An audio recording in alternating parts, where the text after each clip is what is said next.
안녕하세요, 여러분. 제가 정말 톡톡 사연의 애청자라고 자부할 수 있는데요. 오늘은 이렇게 사연 신청자로 나서볼 수 있어서 즐겁고 또 설레는 마음입니다. 저는 아주 어렸을 때 사촌 언니하고 같이 자랐어요. 친정 엄마의 친언니인 큰이모의 딸이었죠. 큰이모네 집에서 그때 사정이 좀 있었거든요. 그래서 저희 집에 사촌 언니가 와서 잠깐 몇 년간 살았던 것인데요. 어렸을 때는 얼핏 사촌 언니를 거의 제 친언니처럼 생각하며 지냈던 것 같아요. 통상적으로 마지가 동생보다 의젓하거나 성숙한 성향을 가진다고 하던데 그런 이유로 사촌 언니가 차분했을 수도 있고요. 사촌 언니와 대비가 되어서 더욱 두드러졌던 저의 성격을 설명해보자면 어렸을 때 솔직히 꽤 바보 같은 아이였어요. 어느 정도인가 하면 친할머니께 제 욕을 앞에서 대놓고 하셔도 그것이 욕인지 몰랐습니다. 나쁜 소리인지 모르고 그냥 헤헤 웃으며 넘기던 아이였죠. 뭐든 그냥 좋은 게 좋은 건 줄 아는 아이였습니다. 여기저기 놀러 다니는 것이나 좋아했고요. 책상 앞에 앉아 있는 것, 책 읽는 것은 좀이 쑤셔서 좀처럼 하지를 못했습니다. 온 동네를 친구들과 이리저리 쏘다녔고요. 하루 종일 밖에서만 놀고 지냈어요. 나뭇가지 하나 꺾은 거 손에 쥐고 그걸로 하루 종일 잘 놀고 그러고 지냈습니다. 따라서 천방지축 개구쟁이 기질이 살짝 있었죠. 이런 저를 향해서 친할머니께서 종종 날리시던 말씀이 있었고요. 대가리에 꽃 하나 달아놓으면 안성맞춤일 기집애 같으니라고. 그걸 저는 어떻게 받아들였는 줄 아시나요? 우와, 요즘에 진달래꽃 엄청나게 예쁜데. 진달래꽃 머리에 달면 예쁘겠다. 내일 가서 머리에 꽃을 하나 꽂아 달아봐야지. 별 생각도 없이 즐겁게 받아들였어요. 머릿속으로는 어떤 꽃이 좋을까 하는 고민이나 하는 아이가 바로 저였습니다. 그러니 친할머니께서는 그런 제가 더욱 싫고 얄밉고 환장스러우셨던 것이죠. 뭘 알아들어야 공격도 하고 타격감이 있는 건데 상대방이 멍청해서 그야말로 대가리가 꽃받치니까 아예 상처를 내지도 못하는 거죠.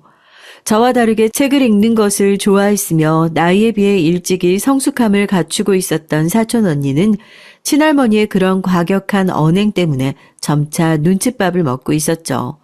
언제 자기한테 화살이 날아올지 모르니까 친할머니 앞에서는 아예 눈을 내리깔고 되도록 자리를 피하면서 그렇게 지냈습니다. 그래봤자 눈에 까신 취급을 피할 수 없었지만요.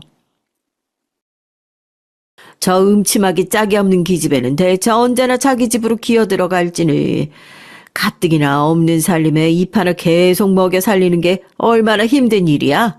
어쩌다가 우리 아들이 장가를 이토록 잘 먹들어서 고생 온갖 개고생은 다 하고 사는지 모르겠다. 불쌍한 우리 아들. 멀쩡한 며느리감을 구해다 주지는 못한 이 애미의 잘못이다. 이 애미가 부족해서 우리 아들이 온갖 개고생을 다 하면서 온갖 짐을 다 지고 산다. 친할머니께서는 가끔 감정이 북받쳐 오른 것인지 당신의 가슴을 퍽퍽 두드리며 우는 소리를 하셨어요. 그럴 때면 사촌 언니는 머리카락 한 올도 안 보이게끔 얼른 숨어버렸지만 전 완전히 착각을 해서 친할머니가 뭔가 재밌는 말씀을 하시는 거라고 여기며 눈을 빛낸 채로 가까이에서 경청을 하거나 심지어는 흉내를 낼 때도 있었어요. 저도 제 가슴을 퍽퍽 치면서 말이에요. 우가. 할머니, 이렇게 두드리면 되는 거예요? 침팬치인가? 아니면 고릴라인가? 그런 동물이 이렇게 운대요. 어쩌고 어쩐다. 이 동물이 뭐를 어떻게 울어? 이렇게 운다고요. 가슴 막 할머니처럼 두드리면서 우가. 생각해보면 원숭이과 동물이 자기 가슴을 치는 것이랑 우가우가라는 소리가 무슨 연관이 있었던지 모르겠습니다.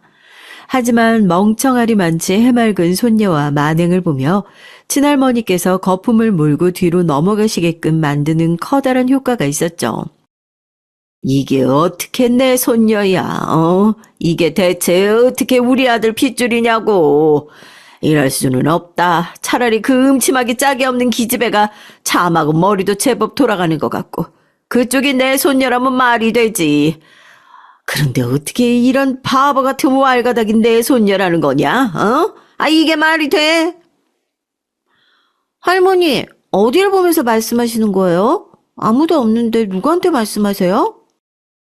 내가 어딜 보고 하든 말든 넌 상관하지 마라. 혼잣말이니까. 아이고, 내가 오죽 속이 답답했으면 이럴까. 아이고. 우리 엄마가 그랬는데요.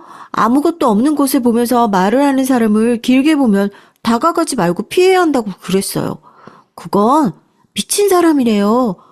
할머니, 그러면 혹시 미친 사람이에요? 친할머니의 인내심은 슬슬 바닥이 나고 말았습니다. 형편이 안 좋았던 집에서 친정 부모님의 맞벌이는 필수적이었는데요. 일을 다니시랴, 집안일을 하시랴, 애들도 돌보시랴, 정말 몸이 10개라도 부족했을 것 같은 분이 당시의 친엄마셨고요. 그렇게 정신없이 피곤하지만 꿋꿋하게 버티며 살고 계셨던 분을 친할머니께서는 점차 들쑤셔 놓으셨습니다. 내가 그랬었지. 좌우당간 나머지 자식들이 어떻게든 태어나든 줄줄이 딸만 태어나든 그건 상관이 없지만 첫째는 아들로 나와야 한다고. 그래야 기운이라는 것이 트인다고. 그런데 네가 딸을 낳는 바람에 다 그르쳤어. 네 딸 한번 봐라. 그게 어디 정상이냐? 응? 동네 똥개도 네 딸보다는 똑 부러지고 똑똑하단다. 아니, 아직 어린애한테 어머님은 정말 못하시는 말씀이 없네요. 아직 그냥 아무 생각 없이 놀기만 해도 충분한 나이예요. 나는 이미 그 나이에 온갖 심부름을 다 다니고 온갖 집안일을 도맡아서 하고 그랬어. 그런데 뭐가 충분한 나이라는 거야? 네 딸은 유독 대가리가 후달려. 멍청하다고. 그리고 그건 네가 다 첫째로 나와서 그렇게 된 거다. 네가 내 말을 지독하게 안 듣고서는 첫째를 딸로 낳아버리는 바람에 잘못된 순서에 태어나서 네 딸이 이상한 대가리를 달고 태어난 거라고. 알겠냐? 너는 내 말 안 듣는 바람에 네 자식 망쳤어. 어머님, 지금 진심으로 그런 말씀 하시는 거예요? 도저히 믿어지지가 않네요. 믿어지지 않는 건 네가 시어머니 말을 우습게 알고서 내가 하는 소리라면 무조건 더럽게도 안 들어 처먹는 그런 수준이야말로 믿어지지가 않어.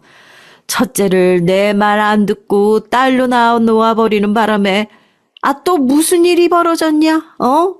뱃속에 찾아왔던 귀한 아들, 우리 소중한 손자가 세상에 빛도 못 본 채로 떠났잖냐?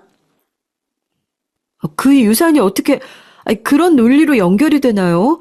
병원에서도 어쩔 수 없는 일이라고 했어요. 마음이 아프지만 대개 산모들이 겪고는 하는 그런 유산이었다고요. 어머님, 자꾸 이렇게 되도 않는 말씀 하실 거면 전 아예 안 듣겠습니다. 아이고, 성질 머리 봐라. 내가 진작에 네가 하나부터 10까지 다 못나고 부족한데 그 중에서도 성질 머리가 가장 뒤떨어지는 것을 알아봤어야 했다. 내가 손주가 생기는 태몽까지 너 대신 꿔줬는데 너는 어쩌면 매정하게 이러냐? 제가 기억하기로는 친할머니께서 저희 친정엄마를 아예 작정을 하시고 들들 볶기 시작하셨던 게 바로 이때 같습니다. 엄마는 처음에는 그저 친할머니가 갑자기 수가 틀려서 이상한 논리를 펼치시는 줄로 아셨고요. 그렇기 때문에 그냥 몇 번 저러시다 말 거라고 생각을 하셨던 거예요. 하지만 아니었어요. 친할머니는 혼자 속으로 울분을 키워가시는 분이었고 어쩌다 보니 본의 아니게 공격이 안 통하는 멍청한 저라든지 지나치게 조용하고 매번 숨기에만 바쁜 산촌 언니를 보시며 그 화가 더 진해질 때마다 화풀이를 엄마에게 하셨던 겁니다.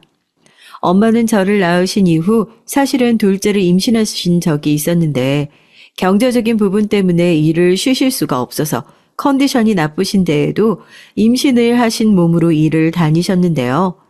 그러다가 유산이 됐어요. 태어나지 못하고 죽었던 제 동생은 남동생이었고요. 사실 그 유산 때문에 가장 상처를 받고 힘들었던 사람은 직접적으로 아기를 잃은 저희 엄마셨습니다. 도통 다정하게 위로라는 것을 한마디 건네실 줄도 모르는 친정 아버지 때문에 더욱 힘드셨을 테고요. 그리고 저희 엄마가 의지하실 외할아버지, 외할머니가 사실상 없는 상황이었어요. 이게 좀 복잡하긴 한데요. 간단히 설명을 해보자면 외할아버지와 외할머니 두 분 모두 각자의 인생을 새롭게 살겠다고 하시면서 자식들을 내버려 두신 채 연락두절로 지내셨습니다. 어떻게 두 분 다 각자의 길을 가셨던 건지 너무 신기하고 희한한 경우라는 생각만 드네요. 두 분이 책임감 없이 그러시는 바람에 남겨진 자식들은 너무나도 힘들게 살았죠. 엄마에게는 큰 이모와 외삼촌이 계시지만 다들 사는 형편이 퍽퍽해서 왕래도 잦지 못했고요. 사는 곳도 다 멀었어요. 심지어는 결혼을 하시고 엄마는 아버지의 고향으로 와서 정착을 하신 분이었습니다. 낯선 곳에 와서 결혼 생활을 시작하셨기 때문에 마음을 터놓고 지낼 만한 지인이 거의 없었어요. 지독하게 외롭고 고독하다는 사실을 엄마는 유산 이후에 새삼 깨달으셨다고 합니다. 그동안을 억지로 외로움을 억누르느라 모르셨는데 사실을 너무 외롭고 우울하셨던 거예요. 그럼에도 살아가야 하니까, 앞으로 나아가야 하니까 딸 자식이 있고 같이 책임지고 맡아 키우고 있는 조카가 있으니까 엄마는 이를 악물고 버텨내셨던 분입니다. 그런 엄마를 친할머니께서는 완전히 깔보셨어요. 유산이 엄마의 탓이라고 몰아가셨고 아들도 못 낳는 무능한 년이라고 하셨고 심지어 집안에 악을 몰고 오는 나쁜 기운을 가지고 있는 것 같다는 말씀까지 뱉으셨습니다. 제가 멍청하게 헤헤 웃고 다니는 것도 엄마의 업보라고 하셨어요. 대체 무슨 상관관계가 있었다는 건지 저는 지금 와서도 친할머니의 논리를 이해할 수가 없네요. 엄마가 집안에 안 좋은 것만 몰고 오는 존재이기 때문에 가난한 형편에 먹을 입만 늘어서 사촌 언니를 데리고 같이 살게 된 것이라고도 하셨어요. 점점 더 수위를 더해가는 친할머니의 비난에 엄마는 폭발 직전의 상태였습니다. 당연히 친정 부모님의 사이도 좋지 못하셨고요. 친할머니께서 중간에 껴서 제대로 이간질을 하셨으니까요. 그러던 때에 사촌 언니가 자기 집으로 가게 됐어요. 큰 이모네의 사정이라는 것이 해결돼서 사촌 언니가 짐을 쌌던 것이죠. 저는 사촌 언니와 헤어지는 것이 아쉬웠고 그건 사촌 언니도 마찬가지였지만 아쉬움보다 기쁨이 무척 큰 모양이었어요. 친할머니 때문에 눈치가 보여서 그동안 숨도 편하게 못 쉬고 살았다고 그랬거든요. 그 말을 듣고 나서 제가 얼마나 크게 충격받았던지 모릅니다. 난 그동안 언니가 그렇게 할머니를 무서워했던 줄 전혀 모르고 있었어. 그냥 숨바꼭질을 너무 좋아해서 할머니를 피해서 숨는 줄로 생각했었는데 그게 아니었구나? 사촌 언니가 그렇게나 힘들어했다는 것을 그제서야 처음 알게 된 저는 많이 침울했었죠. 제가 고의로 혼자 해맑게 웃고 다닌 게 아니라는 점을 사촌 언니는 잘 알고 있다고 말을 해주었어요. 비록 이제 같이 살지는 않게 됐지만 언제든 만나려면 만날 수 있으니까 종종 보자고 저한테 그랬죠. 저는 사촌 언니가 그토록 밝은 표정을 지을 줄 알고 말을 활발하게 할 수 있다는 걸 헤어지던 그날에 처음 알았습니다. 정말로 그동안 눈칫밥을 먹느라 꽉 억눌려 있었던 거예요. 너무 미안한 마음이 들었던 저는 다음에 사촌 언니를 보면 잘해줘야겠다고 마음을 먹었죠. 사는 데가 이제는 달라지기는 해도 대단하게 아주 먼 거리까지는 아니었으니까요. 그 점은 사촌 언니나 저나 잘 알고 있었는데 갑자기 변화가 일어났어요. 저희 집이 이사를 가게 됐거든요. 친정 아버지가 몸담고 계시던 직장이 어쩌다 보니까 망해서 문을 닫았어요. 그리고 일자리를 소개받았는데 그게 다른 지역에 있었습니다. 아버지는 그곳으로 갈지 말지 고민을 하셨는데 엄마가 단박에 가자고 하셨던 것이죠. 엄마는 어느 지역으로 가든 식당 일이나 공장 일은 원래 하시던 수준에서 금방 구하실 자신이 있다고 하셨어요. 그리고 무엇보다 친할머니와 멀어지고 싶으셨던 것이고요. 이런 기회가 어디 있어. 당연히 거기 일을 한다고 그래야지. 지금 뭔가 착착 아다리가 맞게 상황 돌아가고 있잖아. 이건 이사를 가고 그 일자리를 잡아야 한다는 하늘의 뜻일 거야. 엄마가 하도 강하게 말씀을 하시자 아버지도 따르기로 하셨어요. 그곳은 바로 옆 지역이었기 때문에 원래 살던 곳과 많이 멀어진 건 아니었죠. 하지만 사촌 언니가 있는 큰 이모네하고는 더더욱 멀어지게 됐습니다. 그래서 저는 종종 얼굴을 보고 지낼 거라고 생각했던 사촌 언니를 계속 만날 수가 없었어요. 그리고 이사를 가고 난 뒤에 엄마는 오히려 더 심한 고부 갈등을 겪게 되셨습니다. 왜냐고요? 사는 곳이 그 정도로 멀어지고 나니까 친할머니께서 가끔 아예 작정을 하시고 짐을 싸서 찾아오셨거든요. 처음에는 집들이라고 하셨다가 그 다음에는 살림 잘 꾸렸나 점검차 방문이라고 하셨다가 그 다음부터는 그럴싸한 핑계도 안 대시고 그냥 몇 밤 자고 가마 이렇게 됐습니다. 저는 여전히 해맑고 생각이 짧은 아이였지만 이제는 사촌 언니가 그렇게나 친할머니를 무서워하며 눈칫밥을 길게 먹었다는 사실을 안 뒤였기 때문에 태도가 좀 달라져 있었죠. 할머니 왜 또 오셨어요? 너는 이 할미 보자마자 한다는 소리가 고작 그런 거냐? 어이구, 이 대가리 꽃받친 기집애야. 너는 제발 정신 좀 차리고 살아라. 너 그래가지고서 커서 뭐가 되려고 이러냐? 할머니보다 나은 사람이 될 거예요. 돌이켜보면 저는 정말 대단한 아이였던 것 같긴 하네요. 맹랑하고 대범한 것을 넘어서서 솔직히 좀 되바라진 면모가 있었죠. 순수악이 가장 무섭고 무식한 것만큼 대책 없는 게 없다고 하던데 그게 저에게 해당이 되는 얘기였나 봅니다. 얘는 기집애가 도대체 누굴 닮아서 말하는 모양새가 이 지랄이야. 자식 교육을 대관절 어떻게 시키고 있는 거냐? 계속 화가 나 있으셨지만 그날따라 유독 열이 받으셨다는 친할머니께서는 엄마의 귀가를 단단히 벼르고 계셨죠. 그리고 엄마가 집으로 들어오셨을 때 그때부터는 엄청난 광경이 펼쳐지기 시작했고요. 다짜고짜 팔을 높이 들어서 삿대질을 날리시는 것으로 친할머니는 시작을 하셨습니다. 그 손가락의 끝이 당신의 눈알을 찌를 만큼 가까이 다가와서 흔들리는 것을 보며 엄마는 점차 머리에 열이 오르고 있었고요. 친할머니의 입에서 마녀라는 단어까지 나왔고 그 순간에 엄마는 당신의 눈앞에서 흔들거리는 손가락을 세게 쳐버리셨습니다. 이제 제발 그만 좀 하세요, 어머니. 제정신 아니신 것 같아요. 진짜로 어머님, 미친 것 같다고요. 저까지 같이 미쳐가는 기분이니까 그만 좀 하시라고요. 어머니, 너 미쳤니? 이 시어머니의 손을 때려? 아이고, 어라라. 이게 어디 시어머니한테 이따위로 굴어. 그 고약한 성질머리 진작 알고 있었지만 점점 더 사악해져 가는구나. 태어나지도 못하게 자기 아들을 잡아먹고서 태연자약하게 살아가는 것만 봐도 정말 말도 못하게 사악한 년이지. 사악한 건 어머님이시고요. 제 생각에 말이죠. 아기가 자기 친할머니가 너무 싫고 무서워서 태어나기 싫다고 하면서 그때 도망을 갔던 것 같네요. 그래서 제 뱃속에서 그냥 하늘나라로 가버린 거라고요. 그러니까 어머님 탓이었다는 거죠. 그게 어떻게 내 탓이냐? 너 아주 웃긴다. 이제 보니까 말을 웃기게 지어내는 것에도 네가 도사였구나.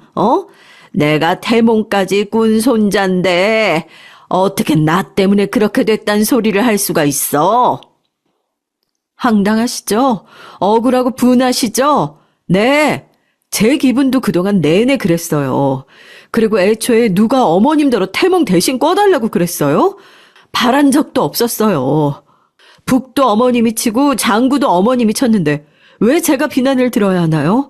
그리고 제 탓을 무적정 하시는 것도 지겹지만 아들이 딸보다 낫다는 그 타령 훨씬 더 지겨워요. 솔직히 그렇잖아요. 손자가 아니고 손녀면 뭐 어때요? 어머님도 누군가의 손녀시잖아요. 손자가 아니라.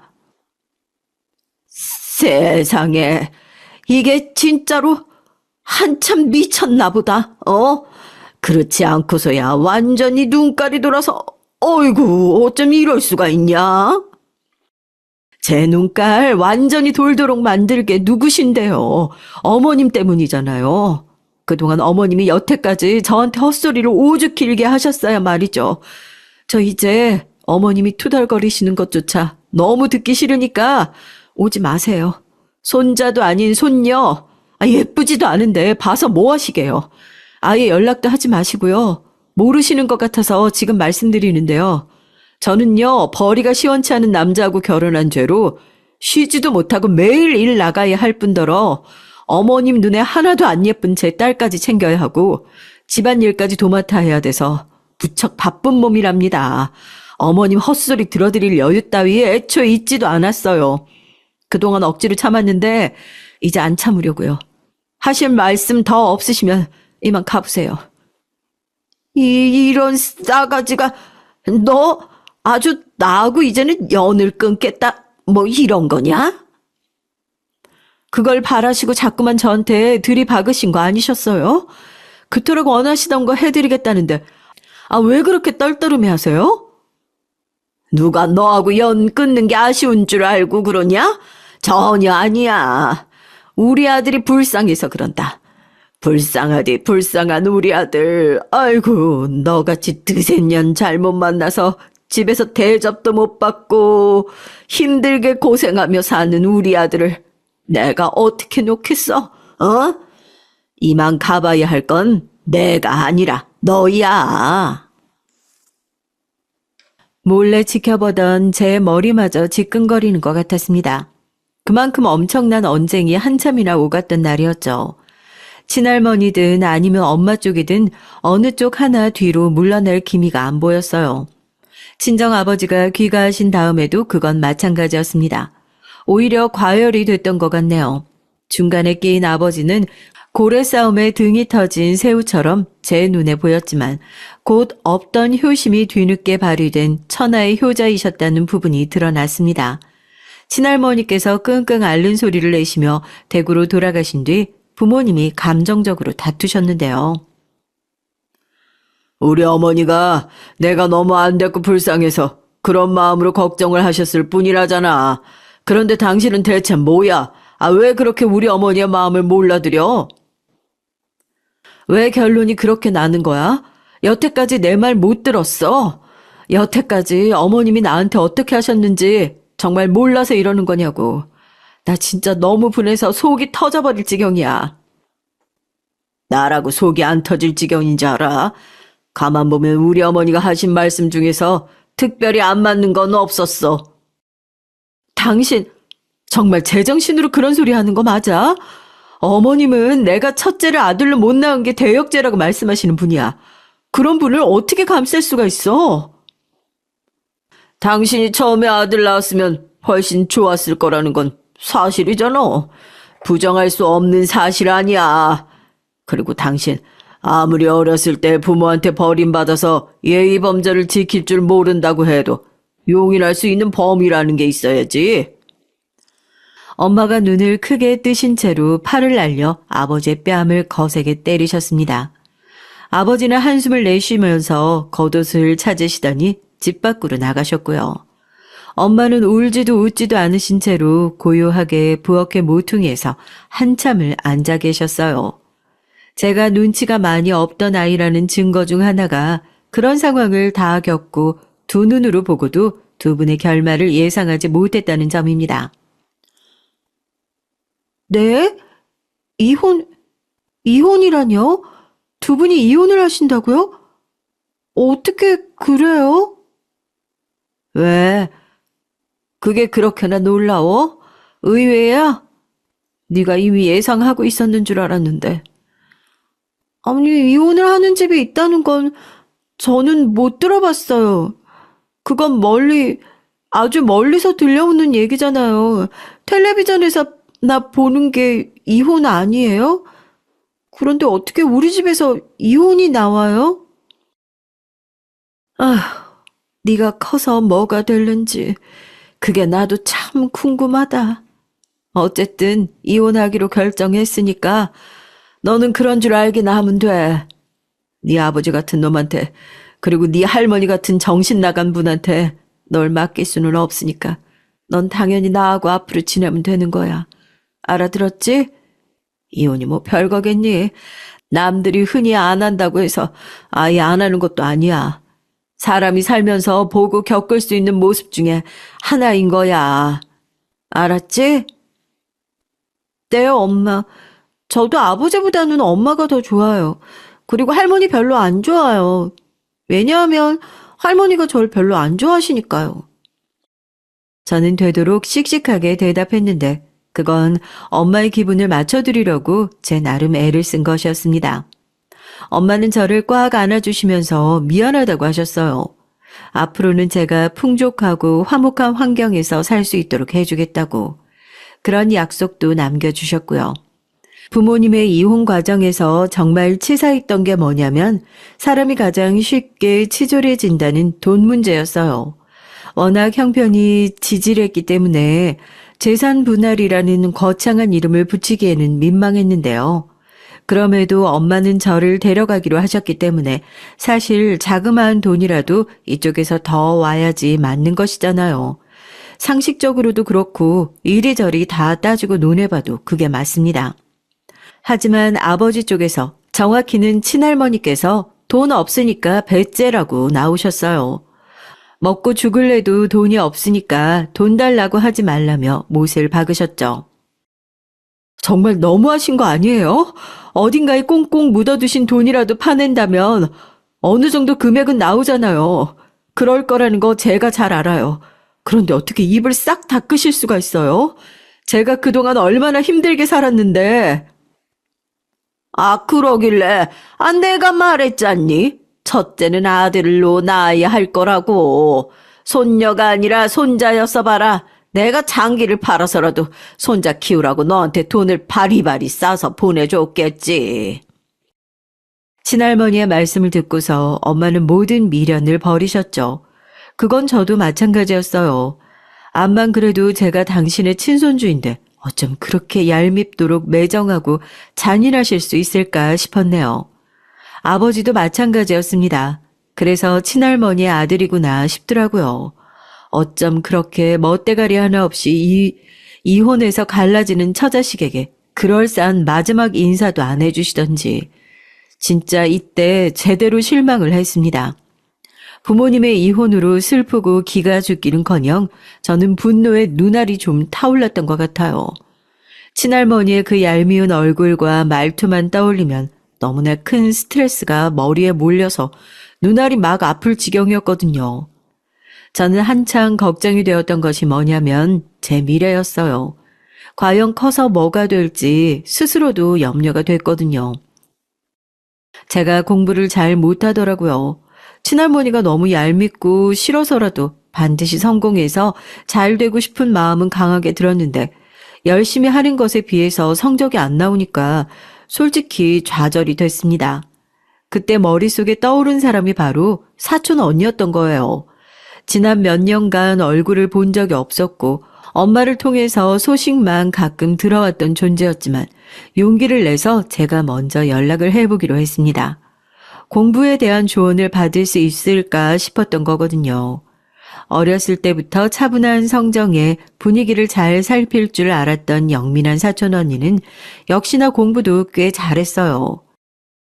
제가 고민하는 부분을 정확히 짚어주고 이런저런 조언도 잘 해주었으니까요. 오랜만에 연락을 주고받으려니까 어색하긴 했지만 그걸 계기로 꾸준히 연락을 하면서 지내게 됐습니다. 사촌 언니가 말을 하기를 자기는 어렸을 때부터 제 성격이 마음에 들었다고 했어요. 엉뚱하고 발랄한 저를 보면서 눈칫밥 먹는 생활의 재미를 그나마 느꼈었다고 그랬습니다. 저는 너무나도 조용하고 내성적이었던 사촌 언니가 성격이 많이 바뀌었다고 생각이 들었고요. 나이가 들수록 사촌 언니는 성격에 거침이 없어진 사람이었어요. 특히나 제 친할머니 욕을 그렇게나 해댔고요. 그 할망구 생각할 때마다 내가 혈압이 올라서 자연스럽게 저혈압 치료가 된다니까? 저는 그래서 사람이 안 바뀐다는 말을 사촌 언니 때문에 맹신할 수가 없게 됐네요. 치졸하고 치사했던 이혼 이후 엄마는 하나뿐인 딸 자식을 걱정하시다가 원래 다니시던 일을 그만두고 새로운 일자리를 구하셨습니다. 그건 바로 돈을 많이 주는 대형 식당이었어요. 돈을 괜히 많이 주는 건 아니었죠. 그만큼 장사가 잘 되기도 하거니와 일에서 힘든 부분이 많으니까 한의원과 정형외과에 다니랍시고 급여를 잘 주는 것이었습니다. 믿거나 말거나 아무튼 엄마의 주장은 그랬어요. 특이한 점은 엄마가 그곳에서 일을 시작하시고 나서 얼마 지나지 않아 큰 싸움이 났었다는 거예요. 파벌 싸움이었죠. 인력의 90%가 여자 아주머니였던 그곳에서 고참 왕고참 간의 파벌 신경전이 벌어졌고 그게 수습이 안 되는 바람에 일파만파로 일이 크게 번져서 기존 인력이 대거 이탈하는 결과가 나왔습니다. 그 가운데서 열심히 맡은 바 소임만 다하고 계셨던 엄마는 난데없이 중책의 자리에 오르시게 됐고요. 파벌 싸움에 화가 크게 나셨던 사장님 내외가 열받아서 홧김에 신참이었던 엄마에게 권력을 줘버리셨던 겁니다. 전혀 안 궁금했던 아버지의 근황이 들려왔던 건 그 시기였어요. 너는 네 애미하고 잘 사냐? 즐거워? 네 아버지는 지금 너무너무 괜찮은 사람하고 지금 재혼을 하니 많이 그러고 있는 상황인데 너는 네 애미가 지지부진하게 사는 것만 보고 있겠구나. 일부러 친할머니께서 그런 소식을 알려주셨던 것인데요. 저는 그런 얘기 따위 알고 싶어 한 적도 없었기 때문에 그냥 기가 막혔을 따름이었네요. 아버지의 재혼 얘기로 가슴이 철렁 내려앉는다거나 엄마가 아니라 아버지 쪽이 더 좋아 보인다거나 그런 마음이 전혀 들지 않았어요. 무덤덤하고 시큰둥한 저의 반응에 친할머니는 약이 잔뜩 오르신 듯 했었죠. 제가 예나 지금이나 사람을 화딱지나게 만든다고 하셨거든요. 그런데 아버지의 근황을 알게 된 이후 일이 좀 신기하게 돌아가기 시작했어요. 살면서 단 한 번도 상상해보지 못했던 일이 벌어진 것이었습니다. 그건 바로 외할아버지로부터의 연락이 왔다는 것이었어요. 아이고, 나는 내가 노름판을 돌다가 인생 망하는 줄 알았는데 기어이 한탕을 크게 성공했지 뭐냐. 나는 결국에 될 놈이었던 것이지. 내가 난 놈이었던 것이야. 알고 보니 당신의 자식들을 버리고 떠나셨던 이후 도박에 빠지셨던 모양이더라고요. 그러다가 우연히 말도 안 되는 행운이 외할아버지에게 찾아왔고 그 돈으로 큰 돈을 만지게 되자 그 기쁨이 주체가 안 돼서 정말 오랜만에 자식들을 찾아 연락을 해볼 방도를 궁리하셨던 겁니다. 모두가 어안이 벙벙해져 있을 때 재빨리 정신을 차렸던 유일한 사람이 제 사촌 언니였어요. 외할아버지께 잔치를 열어드리겠다며 오시게 한 뒤 어떻게든 잘 구슬려서 그 돈을 빼앗자는 의견이었습니다. 안 그러면 외할아버지께서 결국 힘들게 손아귀에 주신 그 돈을 또 도박으로 죄다 탕진하실 거라는 사촌 언니의 주장에 모두가 동의를 했죠.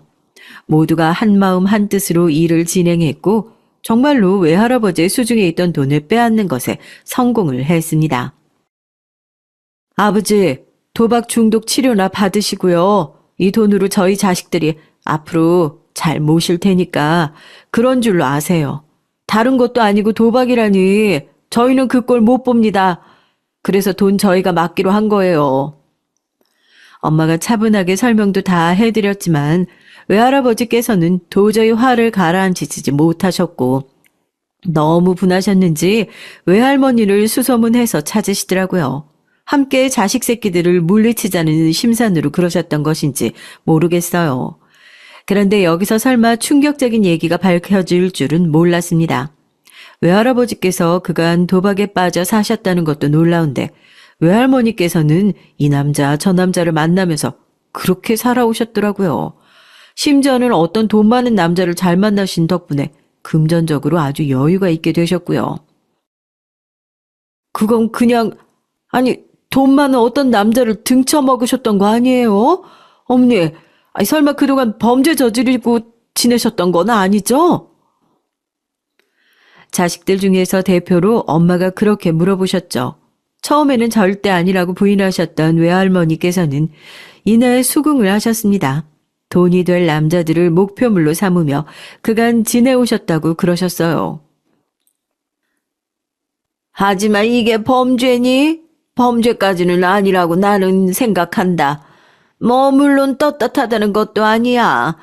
사실 작년부터 내가 너희들 생각이 너무 나서 이제 나이도 많이 들었으니까 쉽게 피곤해지고 몸도 여기저기 쑤시고 아픈데 자식들한테 가서 그렇게 지내고 싶다는 생각은 너무나도 들었는데 뭐 그럴 리 엄치가 없어서 여태 너희한테 연락을 못했단다. 외할머니께서는 한참 오열을 하셨어요. 그러더니 비록 부모 자격은 없으나 제발 당신을 받아달라고 하시며 그 대가로 돈을 다 내놓겠다고 하셨죠. 모두가 이게 다 무슨 일인가 싶어서 넋이 나가 있을 때 가장 먼저 정신을 차린 사람은 이번에도 4,000원이었습니다. 혹시 그 돈으로 가게를 차려보는 건 어떨까요? 이모가 그쪽에 관심이 많으신 상태잖아요. 식당 일 말이에요. 저희 아빠도 외삼촌도 따지고 보면 관련된 일을 하고 계시는데 힘을 합치면 큰 게 나오지 않을까요? 엄마가 갑자기 중책을 맡게 되셨던 대형 식당에서 너무나도 일을 잘하고 계셨거든요. 엄마 스스로도 놀라실 정도였고 그걸 계기로 식당 운영에 관심도 의욕도 많아지셨고요. 집안 사람들 모두가 모여서 머리를 맞대고 기나긴 상의에 들어갔고 결국은 고깃집을 차리는 것으로 정해졌습니다. 남은 평생을 어쩌면 못 뺄 수도 있다고 생각하고 살았던 외할아버지와 외할머니 두 분의 주머니에서 나온 돈으로 고깃집을 차렸다는 것에 엄마를 포함한 모두가 인생은 모르는 것이라고 웃었답니다. 개업하고 그 자리에서 딱 4년을 성공적으로 장사를 하고 난 뒤 확장 이전을 했어요. 그러면서 기존보다 고급화 전략으로 갔습니다. 프리미엄 이미지를 가지고 제대로 맛있는 한우를 선보이는 고깃집으로 탈바꿈을 한 것인데요. 이 작전이 잘 먹혀들었습니다. 점점 더 제대로 된 한우집이라는 별명을 달고 제법 유명해지기 시작했어요. 유명하다는 점이 또 다른 유명세를 불러왔습니다. 10년 전만 해도 내가 이렇게 살 거라고 상상이나 했었겠니? 난 이제 옛날이 다 꿈 같다. 자고 일어나면 잊혀지는 꿈. 한낱 그런 것이었던 게지. 엄마는 당신의 과거를 허심탄회한 심정으로 바라보셨지만 아버지는 그러지 못하셨어요. 왜냐하면 예전에 재혼을 앞두셨다는 근황을 들었던 게 정말이었거든요. 아버지는 친할머니의 강요에 못 이겨서 재혼을 하셨지만 그 뒤가 안 좋았어요. 친할머니께서는 당시의 새며느리에게 늘 그러셨듯 잔소리를 퍼부으셨고 없던 일도 만들어내서 원망의 화살을 돌리셨죠. 아버지는 모른 척 방관하셨고요. 그랬는데 재혼하신 그분이 참다가 폭발을 해서 아예 친할머니와 주먹 다짐을 하셨던 거예요. 심하게 얻어맞으신 친할머니는 치아까지 날아가서 그 일 때문에 틀니를 하게 되셨고요. 사상 초유의 고부 갈등 사태를 아버지는 진땀을 빼시며 수습에 나섰지만 많이 늦은 감이 있었죠. 알고 보니까 그분이 얌전히 당하기만 하셨던 게 아니라 처음부터 꾸준히 각종 증거를 모아오고 계셨던 거예요. 비록 머리 꼭지가 돌아서 친할머니의 치아를 날려버리시긴 했지만 그럼에도 이혼 소송을 이쪽에서 거셨습니다. 긴 싸움이 이어져서 아버지는 이때 스트레스로 탈모가 왔고 머리가 다 빠져버렸어요. 충격 때문이었는지 친할머니께서는 당신의 귀한 아들이 두 번째 이혼을 마무리하는 걸 보신 다음부터 치매가 살짝 오기 시작하셨고요. 뒤늦게 떠난 버스와 뒷공무니를 찾아서 내달리는 아버지의 모습이 참 애잔했습니다. 엄마가 너무나도 성공적으로 식당을 운영하고 계신다는 걸 아시고서 엄청난 후회로 몸부림을 치셨죠. 친할머니도 마찬가지셨고요. 당신은 치매 증세까지 시작돼서 온갖 두려움과 외로움에 시달리고 계셨는데 저희 엄마는 당신의 형제들로부터 굳건한 신뢰와 지지를 받으며 번듯하게 장사를 하고 계셨으니 처절하게 비교가 될 수밖에 없었죠. 내가 인생을 왜 이렇게 살았을까? 다 지나고 나서야 뼈아픈 후회를 하는구나.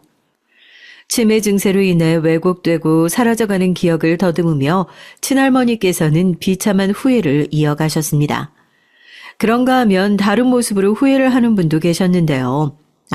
참고로 저는 성공가도를 달린 가업, 식당에 제 숟가락을 얹진 않았어요. 공부로 머리가 안 트여서 그저 그런 대학에 갔던 저였는데 제가 남들보다 엉뚱하고 무감각한 면모가 있었잖아요. 그래서인지 희한하게도 제가 취업 시장에서는 반응이 좋았습니다. 특히나 신생 회사들이 저와 함께하고 싶어 했는데요. 그중 한 곳에 입사를 한 저는 승승장구를 달렸습니다. 일하면서 가장 많이 받았던 오해는 혹시 외국에서 살다 왔냐는 것이었어요. 도저히 한국인의 발상이 아니라는 평가를 많이 받았는데 대관절 그게 무슨 얘기인지 모르겠지만 제가 주축이 되어 아이디어를 낸 것들이 전부 좋은 성과를 냈으니 어쨌든 칭찬이었던 것 같습니다. 그래서 제가 무려 서울대를 나온 남자하고 선을 볼 수 있었고요. 거두절미하고 말씀드리자면 저는 서울대 나온 남자하고 결혼을 했어요. 서울대를 나와서 외국 유학 생활을 2년간 하다가 한국에 들어와서 대기업에 취업을 했으니 획일적인 회사 생활에 염증을 느끼고 과감하게 퇴사를 한 뒤 대학원에 진학을 한 이 범상치 않은 남자가 참 멋져 보였어요. 그 과감한 행보와 머리가 너무 좋아 보이는 모습에 반했다기보다는 뭔가 남들과 다르게 살짝 독특하잖아요. 그런 부분에서 저와 잘 맞았던 겁니다. 머리가 그렇게나 좋은 사위라니 나는 환영이지. 무식하고 논리가 없는 것에 지칠 대로 지쳤기 때문에 똑똑한 사람이면 나는 두 팔 벌려서 반겨주고 싶구나. 친할머니와 아버지 두 분에게 진절머리가 나셨던 엄마는 남편을 처음부터 반겨주셨어요.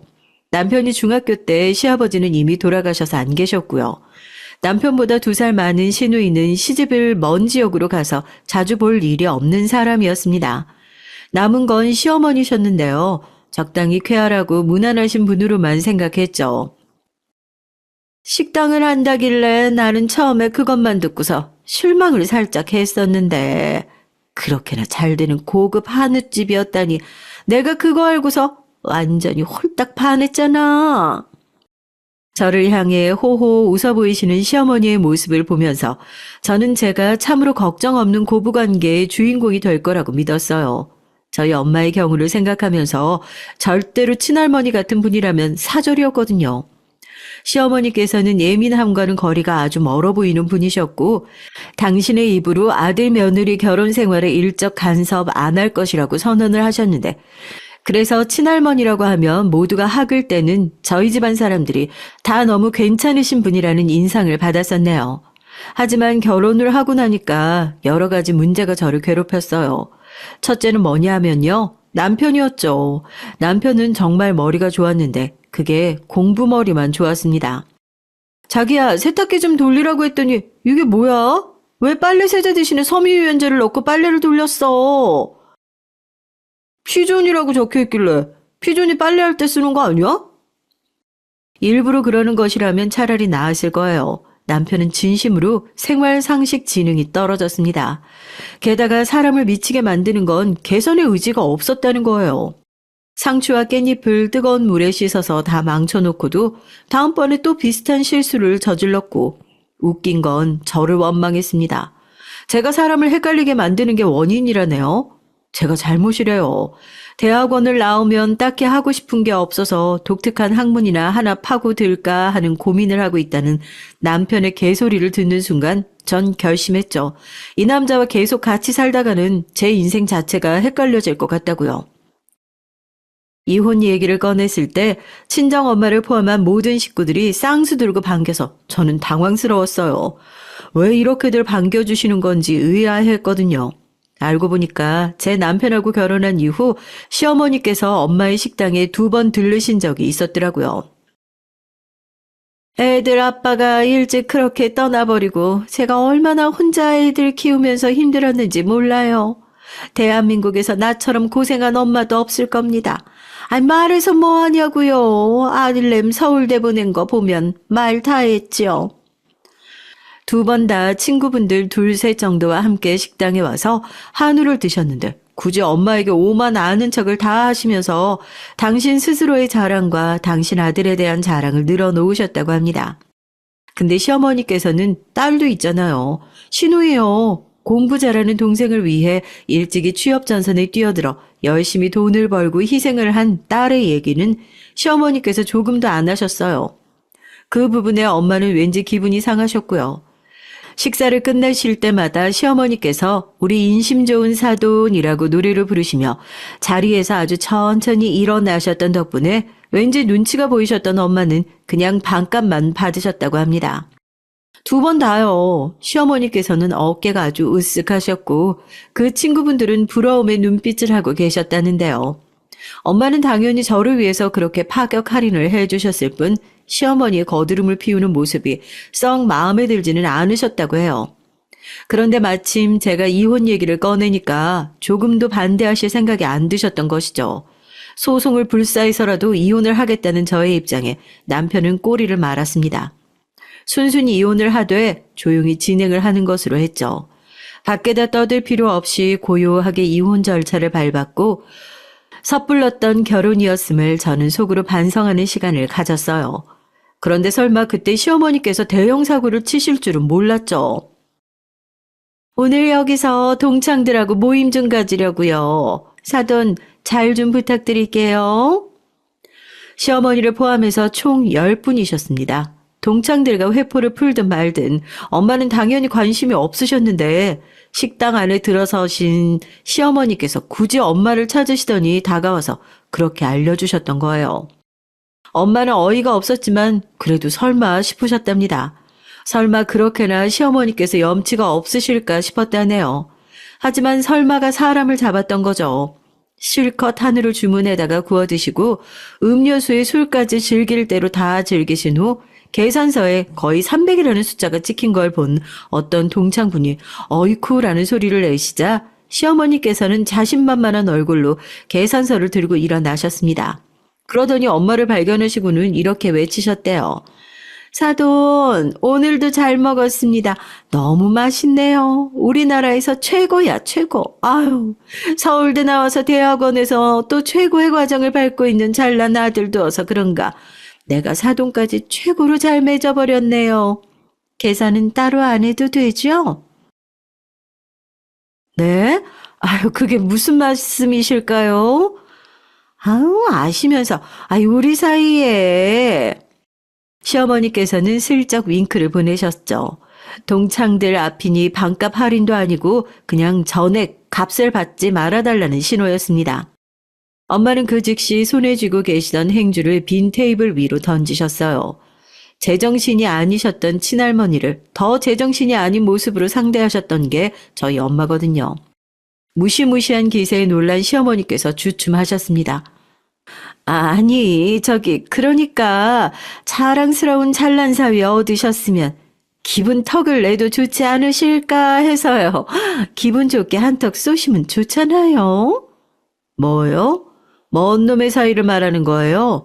아직 소식 늦어서 모르시나 본데 천재적이게 머리가 비상한 저희 딸하고 가방끈만 그럴싸하게 길고 혼자서는 양말도 뒤집을 줄 모르는 등신 같은 그쪽 아들하고 이혼했거든요. 네? 이혼이라니요? 사돈, 그게 무슨 황당한 말씀을 하시는 거예요? 사색이 된 시어머니께서 고개를 흔드셨고 분위기가 이상하게 흘러가는 것을 감지한 동창분들이 경악해서 하나둘 자리에서 일어나고 계셨습니다. 못 믿으시겠으면 언제든지 연락을 해서 알아보시면 될 일이고 지금 당장은 계산부터 해주셔야겠는데요. 제가 지금 상황 파악이 안 돼서요. 저는 사돈만 믿고서 실컷 잘 먹었는데 이렇게 나오시면 저는 어떻게 하나요? 계산 안 하실 것 같으면 얼른 말씀을 해주세요. 그래야 빨리 신고해서 1초라도 빨리 경찰이 오죠. 이 상황이 농담이 아니라는 것을 아신 시어머니께서는 자리에서 바닥에 주저앉으셨고 떨리는 손으로 당신의 아들에게 전화를 거셨지만 연결이 안 되었죠. 동창분들은 다들 이를 빡빡 깔면서 각출하자는 의견을 내셨습니다. 엄만 사실 원래 음료수 값은 제하실 생각이었지만 시어머니의 태도에 마음을 바꾸셨고 찍힌 금액 그대로 결제를 하셨어요. 너무 황당해서 말이 안 나온다. 내가 다시는 최영자 전이라고 만나나 봐라. 동창분들이 욕을 하시자 시어머니께서도 발끈하셨고 싸움이 벌어지려고 하길래 엄마가 죄다 밖으로 내보내셨죠. 식당 밖에서 한참이나 살벌하게 언쟁이 오갔다고 하네요. 직원분이 목격하고 말씀해 주시기를 시어머니께서 서럽다는 오열을 하며 떠나가셨다고 해요. 저와 이혼한 전 남편이 그 좋은 머리를 살려서 대단하게 돈을 잘 버는 일은 일어나지 않았어요. 제가 아는 한 일단 현재까지 그렇게요. 공부를 잘한다고 해서 다가 아닌가 봅니다. 저는 성급했던 결혼 이후 교훈을 얻어서 이성은 느긋하게 바라보되 제 자신은 열정적으로 바라보며 제 성공을 매번 신나서 자축하고 있습니다. 식당 운영에서는 필시 여러 가지 사람 때문에 일어나는 문제가 종종 튀어나오기 마련인데요. 종잡을 수 없는 상대를 실컷 겪어보셨던 엄마는 휘둘리거나 상처를 받으시는 일 없이 언제나 소나무처럼 꿋꿋하게 버티실 수 있었습니다. 사람 피말리게 하는 시어머니를 겪어본 이 시대의 모든 며느리들은 다 그럴 거다. 진짜로 미친 사람을 상대하면 미쳐버릴 뻔했더니 웬만큼 미친 것에는 이제 꿈쩍도 안 하게 되는 거지. 너무나도 힘들었던 옛 과거 속에서 그래도 배울 점이 있기는 했었다고 엄마는 말씀하셨답니다. 여러분도 만약 괴로운 과거를 지니고 계신다면 혹시 그 안에서 건질 만한 교훈이 한 가지라도 있으셨을까요? 안녕하세요. 저는 얼마 전까지 백화점에서 판매원을 하다가 아기가 생겨서 백화점을 그만두고 집에서 육아에 전념하고 있는 이제 갓 30이 된 주부입니다. 하루 종일 아이와 집에서 씨름하고 있다가 보니까 라디오를 듣는 것이 유일한 낙인데요. 요즘 새로 구독한 유튜브 채널이 바로 이 톡톡사연 채널이에요. 한국 땅이 그리 넓지도 않은데 매일 다양한 사람들의 사연이 올라와서 즐겁게 듣고 있다가 오늘은 용기를 내서 한번 제 얘기를 소개해 드릴까 해서 이렇게 사연을 보내게 됐습니다. 저는 남편을 고등학교 2학년 때 만났어요. 남편은 같은 학교 3학년이었고요. 남편은 공부를 잘하는 편이어서 재수도 안 하고 바로 대학 진학을 했어요. 대학 들어가서도 저를 1년간 쫓아다니면서 끈질기게 구애한 끝에 제가 남편에게 져서 사귀기로 했습니다. 남편이 1학년 마치고 군대에 갔을 때도 저는 고무신이 돼서 기다렸죠. 그렇게 10년이 넘는 긴 세월 연애를 한 후 결혼해서 그런지 이제 거의 가족 같은 사람이랍니다. 오죽하면 저희 친정과 시댁 모두가 너희들은 부부라기보단 남매 같다라는 말씀들을 하시죠. 고등학교 다닐 때 만났기에 시댁과 친정 부모님들도 일찌감치 저희들을 소개받으셨고 따로 상견례라는 불편한 절차가 필요 없었어요. 그러나 저한테는 한 가지 약점이라면 약점인 게 있었습니다. 고등학교 때 공부를 제대로 안 해서 대학에 진학하지 않은 거였어요. 저희 시어머니는 제가 대학을 못 갔다는 사실을 가지고 남편과 연애하는 동안 매번 잔소리를 하시면서 은근히 저를 무시하셨습니다. 예, 미정아. 너도 우리 윤석이랑 급이 맞으려면 전문대라도 시험 봐서 진학을 해야지 않겠니? 내가 너희들이 하도 오래 연애를 해와서 차마 헤어지라는 말은 못하겠지만 나중에 결혼해서 애라도 낳아봐. 그 애가 학교 가면 학부모 중에 너만 고졸 출신인 거 아니야? 넌 애가 그런 걱정도 안 되니? 어머니, 저 다시 공부하기 싫어요. 고등학교까지 지겹게 한 것도 힘들어 죽겠는데 지금 와서 어떻게 다시 수능 공부를 해요. 저 그냥 백화점에서 판매일 해도 대졸자들보다 돈 더 많이 벌고 있어요. 대학 가는 게 꼭 필요한 일도 아니라고 생각하고요. 그리고 사람을 어떻게 학력만 가지고 급을 나눌 수가 있어요. 아휴, 넌 누굴 닮아서 고집이 그렇게 센 거니? 아유, 알았다. 역시 네 엄마랑 빼다 박은 것 같네. 내가 전생에 뭔 죄가 있어서 이렇게 말 안 통하는 애를 며느리로 맞아야 하다니. 아이고, 내 팔자야. 어머니는 저를 보며 답답하다는 듯 가슴을 팡팡 치셨습니다. 시어머니가 이런 말씀을 하실 때마다 저도 다른 화제로 어머니의 잔소리를 반박했어요. 10년이 넘게 남편과 연애를 해오는 동안 저는 남편의 장단점을 너무 많이 알고 있었죠. 착하고 성실하긴 하지만 남편의 한 가지 제가 가장 싫어하는 취미가 바로 애니메이션 피규어를 모으는 것이었거든요. 물론 시어머니도 질색하는 남편의 취미였습니다. 어머니가 제 대학 진학 문제로 잔소리를 하실 때마다 저는 남편의 약점을 들어 말을 돌리며 받아칠 수 있게 됐죠. 어머니, 그것보다 남편한테나 잔소리 좀 해주세요. 이번에도 일본에서 피규어 구매 대행으로 사왔어요. 그거 한 개에 몇십만 원 한다는데. 제발 이제 그만 좀 사라고 어머니가 야단 좀 쳐주시면 안 돼요? 얼마나 많은지 그 사람 방 한 칸에 다 들어가지도 않을 지경이에요. 걔는 또 왜 그런다니. 아휴, 내가 못 살아. 아들도 며느리도 그냥 도무지 마음에 들지가 않아. 연애 기간 동안에는 제가 그걸 못 사게 일일이 감시할 수도 없고 방 하나를 다 채울 만큼 피규어가 많으리라고는 생각도 못했기 때문에 그냥 두고 보는 수밖에 없었죠. 그러나 결혼 후에는 남편의 피규어 사랑은 전혀 사그라들지 않았습니다. 그 꼴을 보다 못해서 제가 첫째를 임신했을 때 정색을 하고 남편에게 협상을 요청했어요. 자기야, 제발 피규어 좀 그만 사. 이제 우리 아기도 생겼고 아기 방도 필요한데 저 피규어 방 좀 정리해서 아기 방으로 꾸미면 안 돼? 다른 건 다 양보할 수 있지만 우리 애기들만은 안 돼. 내가 6살 때부터 얼마나 애지중지해가면서 모아온 것들인데 애기 태어나면 우리 안방에서 같이 재우면 되잖아. 아니다. 차라리 내가 이 방에서 잘게. 어차피 돈 벌면 곧 방 3개짜리로 이사 갈 거니까 네가 그것만큼은 좀 양보해줘. 당신 아기는 내 뱃속에 있는 우리 아기야.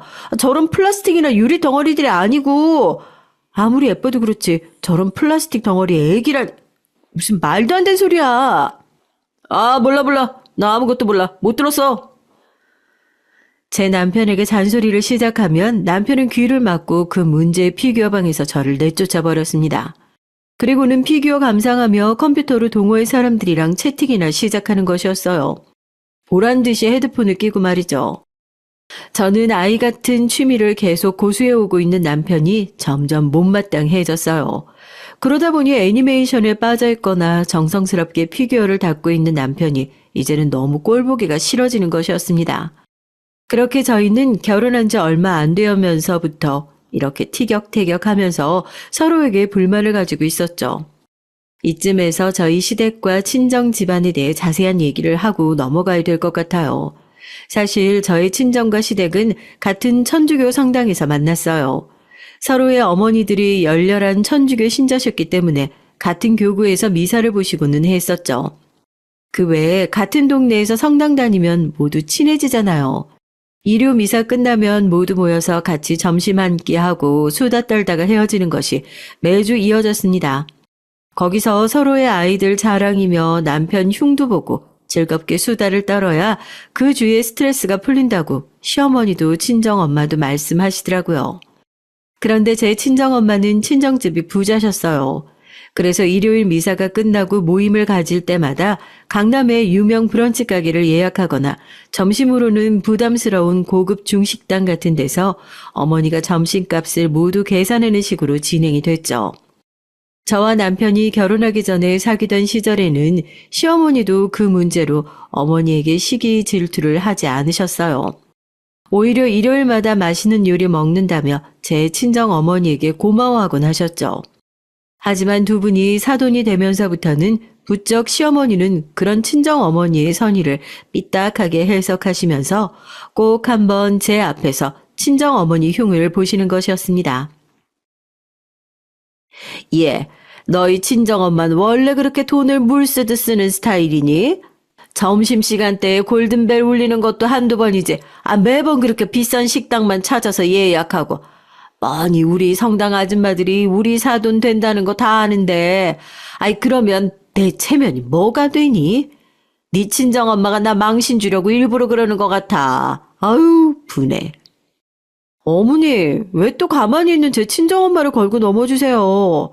그냥 일요일마다 교구 사람들한테 점심 대접하고 싶어서 그러시는 거잖아요. 이전부터 계속 그렇게 해오신 건데 그럼 처음부터 못마땅하게 생각하셔야죠. 어머니가 그렇게 신경 쓰이시면 어머니도 한 번 정도는 점심 대접해드리면 되지 않을까요? 너희 시아버지가 얼마나 구두쇠인지 알면서 너는 그런 말이 쉽게 나오냐? 만약에 내가 그런 돈을 신자들한테 썼다는 게 들키기라도 해봐. 아이고, 나 이 집에서 쫓겨날지도 몰라. 내가 우리 영감한테 쫓겨나면 너희 집에 가서 살 수밖에 없는데 그건 또 너도 싫지 않겠어? 네, 그렇습니다. 저희 친정 분위기와 시댁 분위기는 이렇게 다른 것이었어요. 제 친정은 아버지도 어머니께 꼼짝 못하고 모든 경제권은 어머니가 쥐고 계시는 모계사회였습니다. 그리고 제 아버지는 작은 공장이지만 튼실한 제조업을 하시는 사장님이셨고요. 친정 어머니의 친정도 시골에 땅이 많으신 부잣집이었어요. 그와 반대로 우리 시댁은 시아버님이 모든 경제권을 가지고 계셨어요. 아버님은 서울에서 교육청을 다니시다 퇴직한 공무원이신데 아버님의 본가도 그리 넉넉지 않은 시골에서 농사를 짓던 분들이셨습니다. 그나마 아버님의 본가에서 저희 시아버님이 제일 출세한 케이스였다고 하니 뭐 잘 알 수가 있겠죠. 그러다 보니까 아버님은 절약 정신이 어려서부터 투철하셔서 결혼 후에도 화장지를 4칸 이상 쓰면 난리가 나고 음식도 철저히 먹을 만큼만 하라고 시어머니에게 잔소리를 자주 하셨어요. 어쩌다 음식물 쓰레기가 많이 나오는 날은 시어머니는 시아버지께 1시간 이상씩 잔소리를 들을 정도로 저희 시댁은 철저히 가부장적인 사회였던 겁니다. 자기 마음대로 돈 한 번 시원하게 못 쓰는 저희 시어머니는 그동안 쌓였던 스트레스가 많으셨던 모양이에요. 시아버지와 결혼하신 지 35년 만에 시어머니는 시아버지 몰래 딴 주머니를 차기로 결심하셨던 겁니다. 그 계기는 저희 시어머니의 아버님이 돌아가시면서 유산을 좀 남겨주신 것이었는데 1억 정도의 유산을 받으셨다고 하시더라고요. 그것을 시아버님께 모르게 하시느라 꽤 애를 먹으셨답니다. 그 돈을 우선 은행에 정기 예금으로 넣어두고 시어머니는 몇 날 며칠을 끙끙 앓으셨다고 하더라고요. 도대체 그 돈을 어떻게 써야 돈을 벌 수 있을까 생각하던 시어머니는 조그만 건물을 사서 월세 수익을 받으시기로 하셨다고 해요. 그렇게 1억 가지고는 점포 하나 사기도 어림도 없이 모자라잖아요.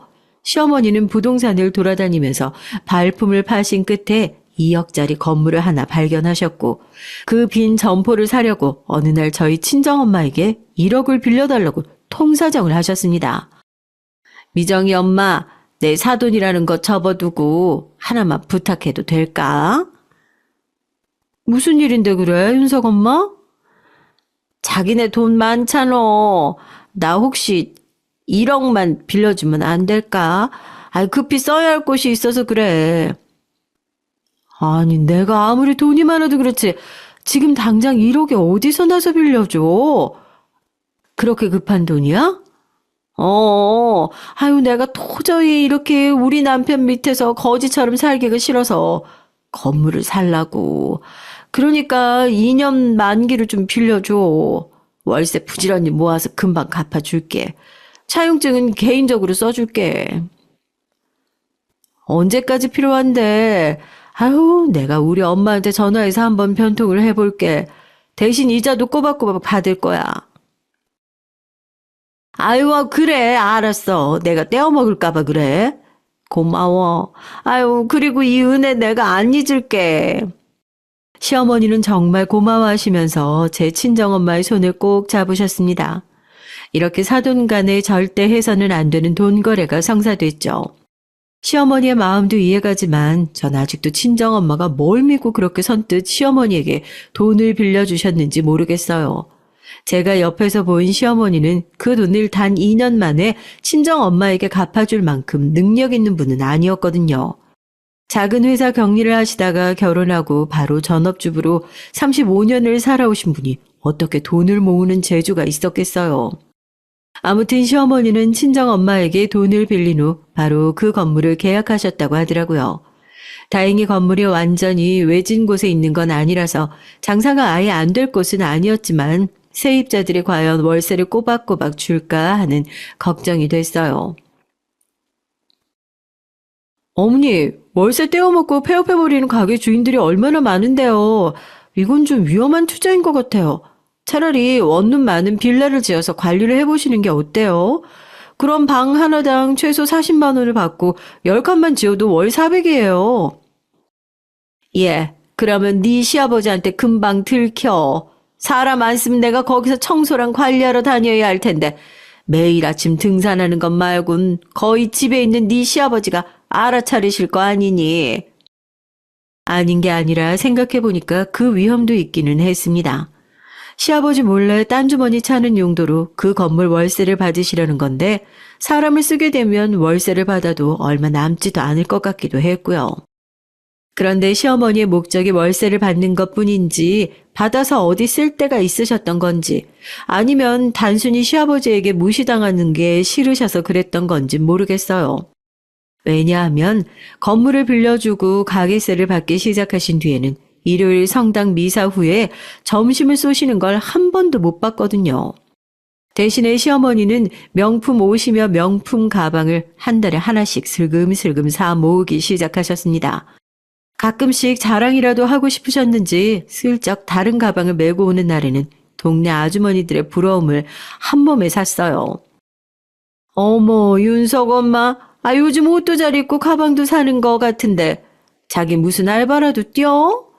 영감님 모르게 꽁쳐놓은 돈 있지? 아이고, 있으면 만나러 얻어먹지만 말고 오늘은 점심 한번 싸. 내가 미정 엄마한테 밥만 계속 얻어먹어서 미안한데 윤석 엄마가 사면 나도 다음 주에 한번 쏠게. 어느 일요일 성당 미사 후에 시어머니 친구분이 어머니께 이런 말을 하시자 시어머니는 눈을 동그랗게 뜨면서 펄쩍 뛰셨어요. 아니 그게 무슨 소리야. 아니 내가 돈이 어디 있어서 그런 것들 사겠어. 이거 다 우리 아들한테 선물 받은 거야. 내가 환갑 때 잔치 못했잖아. 그래서 아들이 미안하다고 옷이랑 가방 선물한 거야. 행여나 우리 영감한테 그런 말 하지 마. 그 인간 자기 옷도 안 사줬다고 또 삐진다. 알았지? 꼭 비밀 지켜. 그래, 윤석 엄마 지난달에 환갑이었지. 그때 선물 받았나 보지 뭐. 너무 많은 걸 물어본다. 자기도 참. 친정엄마는 그게 시어머니가 월세 받은 돈으로 산 거라는 걸 알고 계셨지만 남들 앞에서는 철저히 비밀을 지켜주셨어요. 그런데 시어머니의 사치행각은 여기서 끝나지 않았습니다. 옷 한 벌, 가방 하나 정도는 그냥 저희 남편한테 선물 받았다고 얼버무릴 수 있었죠. 하지만 한 달에 100만 원 이상 하는 물건들을 연달아 사시니 얼마 안 가서 시어머니의 사치는 시아버지에게 들켜버리고 말았어요. 목걸이나 반지 같은 작은 것들은 옷장에 숨길 수나 있죠. 어머니는 그 다음 달 받은 월세로 집에 무려 안마의자를 들여놓으신 겁니다. 당신 요즘 수상해. 어디서 돈이 나서 안마의자를 사? 내가 준 생활비로 아무리 아낀다고 해도 안마의자 못 사잖아. 나 몰래 무슨 일이라도 했어? 어디 나가는 것도 못 봤는데 혹시 설거지 알바라도 나간 거야? 아니야, 내가 2시에 라디오 거기 사연 보냈는데 방송국에서 경품 뽑혀서 받은 거야. 내가 글 좀 재밌게 잘 쓰잖아. 그러니까 그 방송국에서 제일 잘 쓴 사연 뽑는데 거기서 1등 당첨됐어. 시어머니는 태연한 얼굴로 술술 거짓말을 잘도 하셨어요. 시아버지는 미심쩍은 얼굴로 시어머니를 요리조리 쳐다보다가 엄포를 놓으셨습니다. 시어머니는 그런 무서운 얼굴에 시아버지를 보자 속으로 찔끔하셨지만 애써 표정을 다 잡으시고 숨겼습니다. 거짓말 아니지? 나 속이고 이런 거 펑펑 사는 여자랑 난 못 산다. 그런 줄 알아. 만약에 당신 나한테 거짓말한 거면 나 당신 가만 안 둘 거야. 당신도 안마의자 있으면 실컷 사용할 거면서 왜 그렇게 말을 해? 내가 어깨랑 목이랑 다리 아프다고 그렇게 사달라고 할 때는 눈도 하나 깜짝 안 하더니 내가 정품으로 받았다는데도 의심을 하냐? 쓰기 싫으면 관둬. 나 혼자 사용할 거니까. 당신 이 안마의자 앉기만 해. 내가 언제 쓰기 싫다고 했나? 그거 한번 앉아본 지 중독되는구먼. 등산 갔다가 사우나 갈 필요 없겠네. 이제 집에서 샤워하고 여기 앉아 있어야지. 아이고 좋다. 시아버지는 처음에 불편하신 것과는 달리 틈만 나면 안마의자에 앉아서 눈을 감고 시원하다며 좋아하셨어요. 하지만 옆에서 바라보는 저는 시어머니의 눈덩이처럼 불어나는 거짓말에 조마조마했었습니다. 저는 어머니에게 시아버지께 들키면 어떡하실 거냐고 그냥 지금이라도 사실대로 말하는 게 낫겠다고 조심스럽게 말을 했지만 어머니는 강하게 제 말을 부정하셨어요. 예, 아이고, 그런 끔찍한 소리 하지도 마라. 네 시아버지 그 말 농담 아니야. 내가 그 양반 속이고 몰래 딴 주머니 찬 거 알게 되면 나 진짜 쫓겨나. 이혼당할 수도 있다고. 그러니까 너도 절대 말하지 마. 알겠냐?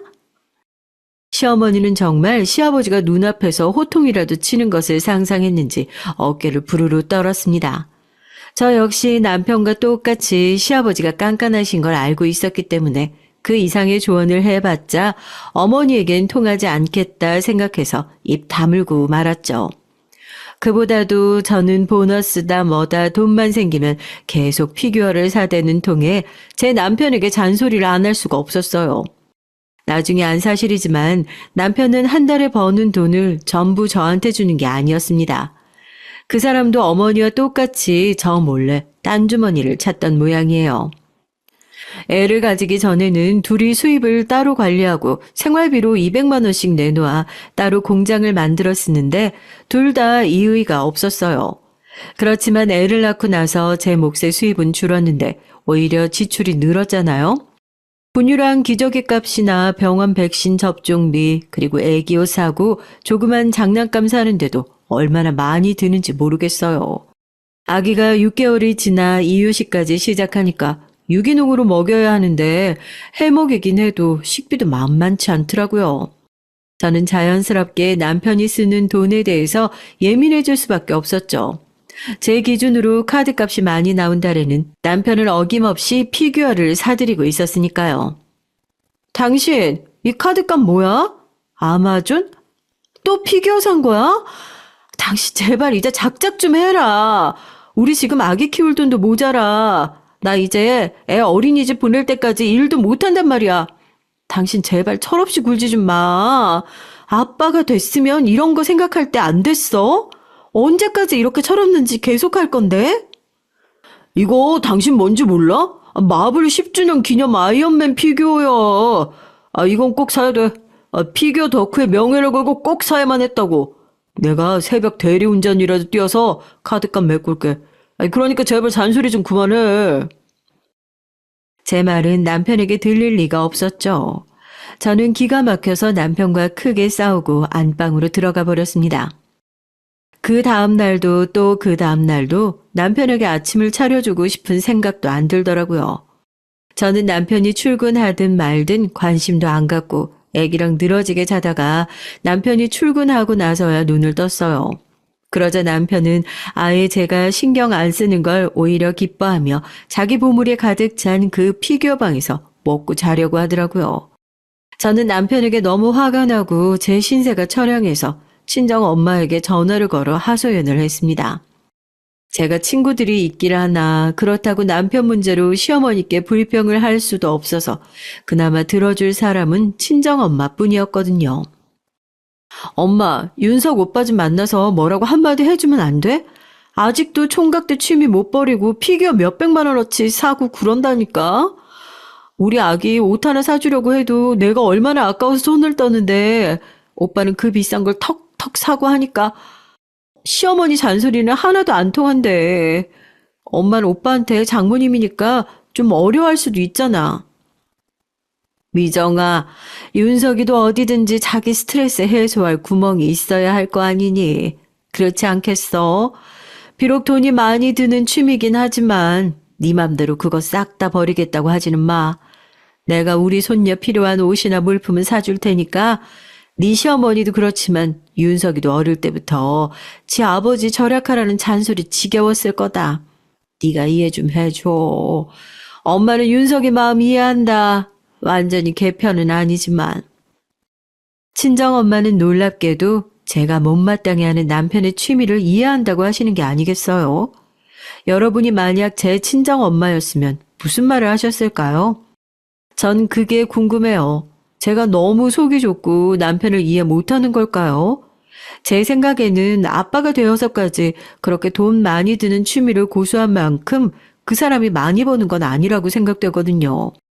다른 취미 있잖아요. 운동이라든가 등산처럼 돈 안 들고 몸 튼튼해지는 것들이요. 어쨌든 저는 애타는 속마음을 이제는 친정 엄마한테도 말하지 못하게 됐어요. 저는 속병이 치밀어 올라 매일 소화제를 한 알씩 먹어야 겨우 밥을 먹을 만큼 몸이 안 좋아졌습니다. 뭘 먹기만 하면 속이 울렁거려서 거의 토해내고 아침엔 어지러워서 일찍 일어나지도 못하는 날들이 계속됐죠. 남편은 그런 저를 보다 못해 내과에 같이 가자고 제 손을 끌고 병원에 갔어요. 그러나 제가 가야 할 병원은 내과가 아니었습니다.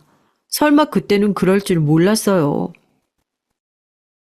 소화기 계통엔 전혀 문제가 없어요. 그런데 환자분 혹시 생리 언제쯤 하셨는지 물어봐도 될까요?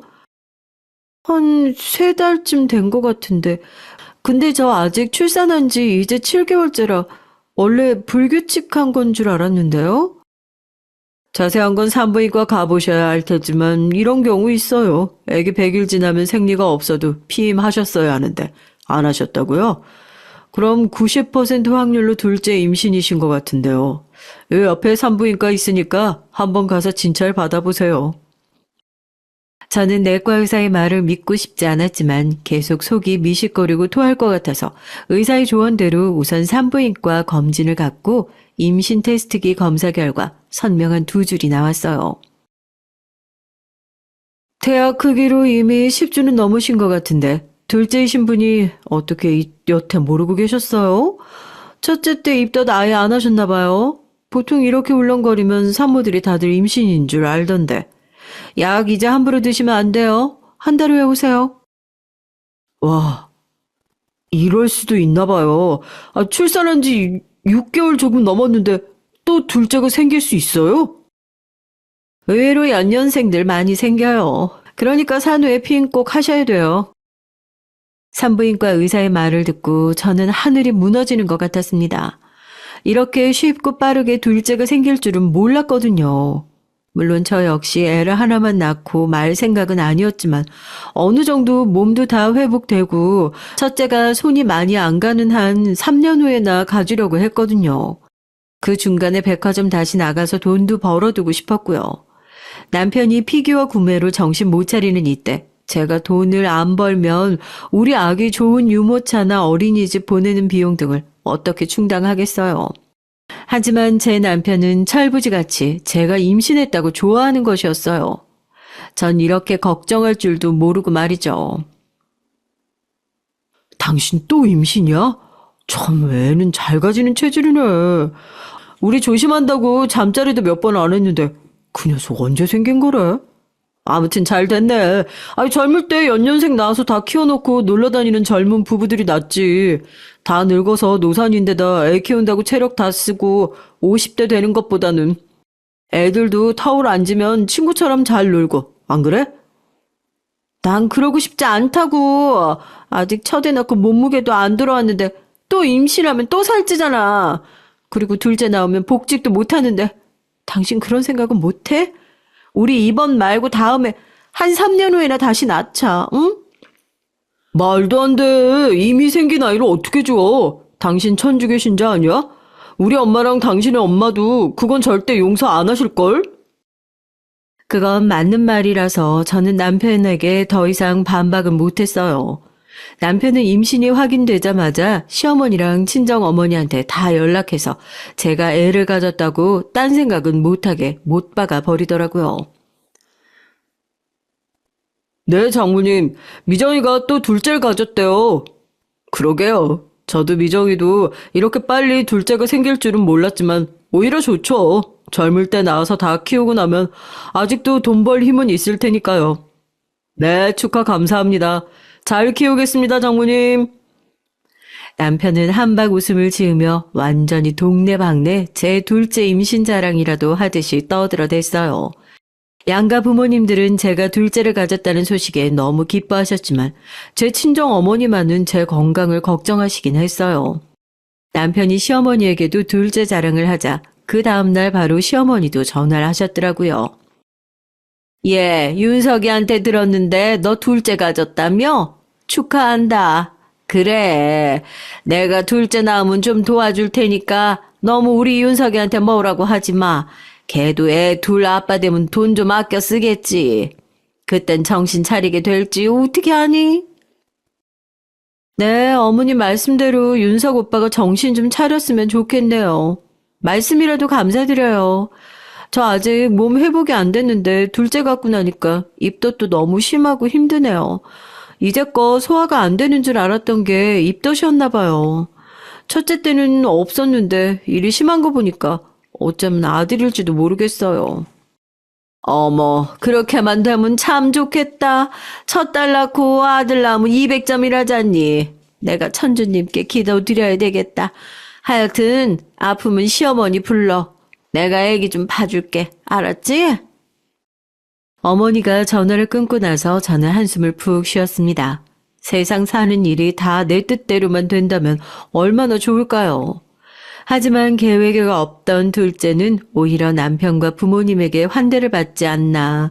첫애는 괜찮지만 둘째까지 낳고 나서 제가 어디 가서 다시 일자리를 구할 수 있을지 걱정이 되더라고요.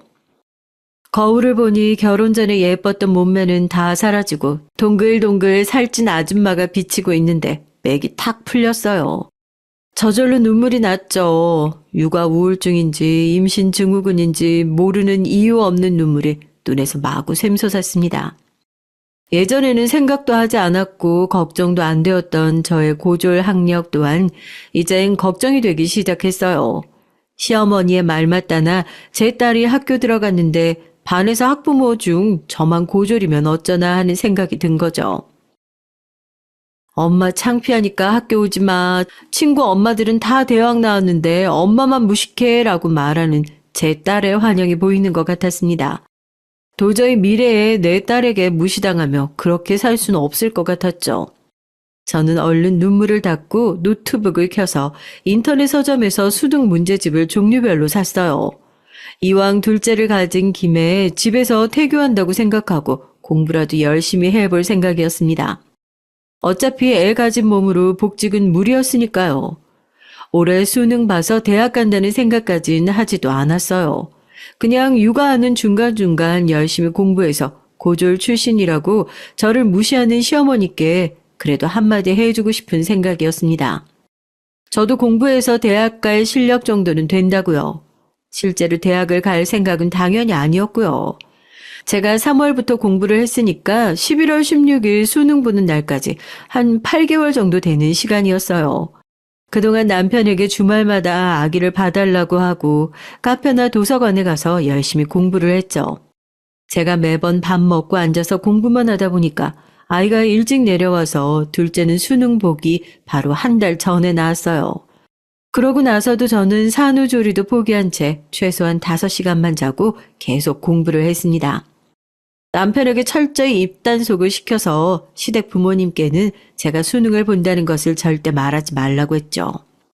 드디어 결전의 날은 왔고 떨리는 손으로 시험을 받아든 저는 수능 시험지가 생각보다 술술 잘 풀린다는 느낌을 받았어요. 속으로 이 정도 하면 최소한 서울 내에 있는 2년제는 가겠지 하는 생각이 들더라고요. 왠지 모를 자신감도 생겼습니다. 시험을 다 치르고 나와서 저는 남편과 함께 그동안 못했던 뒤풀이를 하기로 했어요. 근사한 맥주집에 가서 오랜만에 술도 마시고 애들은 친정 엄마께 맡기고 밤 데이트를 즐겼습니다. 한 달 후 저는 수능 성적표를 받았어요. 3등급이라는 성적은 그동안 제 노력이 헛되지 않았음을 깨닫게 해주었습니다. 물론 좀 더 열심히 할 걸 하는 후회도 들었지만 3등급이면 서울 내에 있는 전문대 정도는 충분히 갈 수 있고 인서울이 아니라면 4년제도 붙을 수 있는 성적이었죠. 친정엄마는 제 수능 성적표를 보시더니 크게 기뻐하며 물었습니다. 근데 너 정말 대학 안 갈 거니? 네가 등록만 하면 엄마가 네 애들 둘 다 봐줄 수 있다니까? 네 성적이 너무 아깝잖니. 20살 때 들어갔으면 얼마나 좋았겠냐마는 학업에는 나이가 상관없잖아. 지금이라도 늦지 않았으니까 대학 졸업장 따. 엄마가 학비도 다 대줄게. 어? 아우, 난 이렇게 성적 나온 것만 해도 좋아. 내 능력이 없는 게 아니라 가고 싶지 않아서 안 가는 거라는 걸 알게 됐잖아. 그리고 엄마 혼자 어린애들 둘을 어떻게 하루 종일 봐? 요즘 안 그래도 허리 아프다면서 한의원 다니시잖아. 난 그냥 이 성적으로 만족할래. 이런 좋은 결과를 두고 대학을 안 가겠다는 저를 친정 어머니는 어떻게든 설득해 보려고 노력하셨습니다. 그러던 중에 기가 막힌 사달이 나고야 말았으니 저는 그 일 이후에 대학을 꼭 가야겠다고 마음을 먹게 됐어요. 도대체 그 사연이 뭐냐고요? 여러분, 이제부터 하려는 얘기가 바로 그 내용이니까 잘 들어주시길 바랄게요. 수능 성적표를 받고 한 달이 지나고 나서 저희 시어머니는 일요일 미사가 끝나고 친정 어머니와 만나셨어요. 친정 엄마가 시어머니께 돈을 상환해야 할 날짜가 다가오고 있었기 때문이었습니다. 친정 엄마가 시어머니께 돈을 상환해야 하는 날짜가 다가오고 있었기 때문입니다. 애초부터 2년을 만기로 돈을 빌렸고 시어머니가 꼭 기한 내에 갚으시겠다고 빌릴 때 큰 소리를 치셨기 때문이죠. 윤석 엄마, 그동안 말을 못했는데 이제 우리 돈 갚기로 약속한 기한 거의 다 됐잖아. 다음 주면 1억 원 내 돈 갚아야 하는데 줄 수 있어? 그동안 월세 받아서 재미 봤을 테니까 내가 원금만 갚으면 차용증 돌려줄게. 아, 그게 말이야. 내가 아직 1억을 다 못 모았어. 지금 7천만 원 정도 있는데 작년에 가게 보증금 시세가 내려갔잖아. 그래서 내가 건물 때문에 오히려 손해를 좀 봤거든. 우선 7천만 받고 나머지는 천천히 받으면 안 될까? 아니, 윤석 엄마, 말이 다르잖아.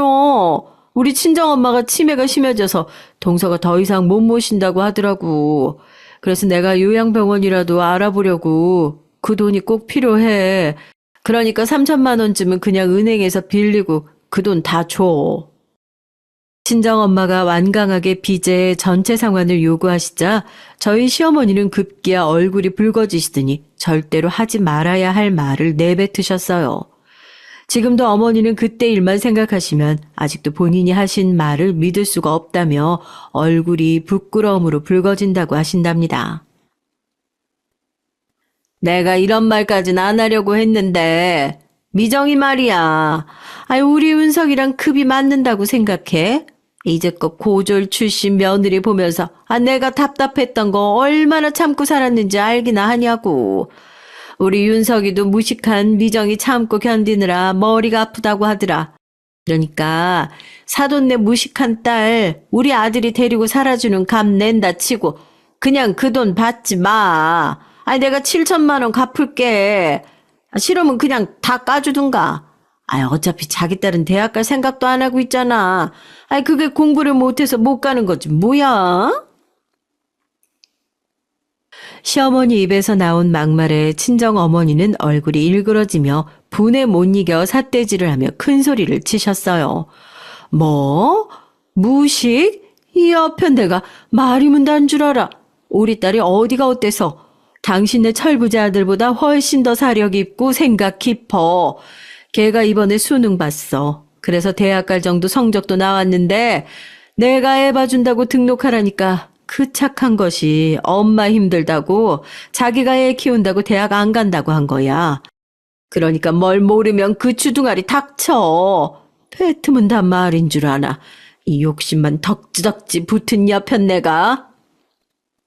무슨 소리야? 애 낳고 나 얼마 되지도 않은 애가 무슨 올해 수능을 봐? 미정엄마, 그거 정말이야? 게다가 나도 모르게 그런 일을 했다고?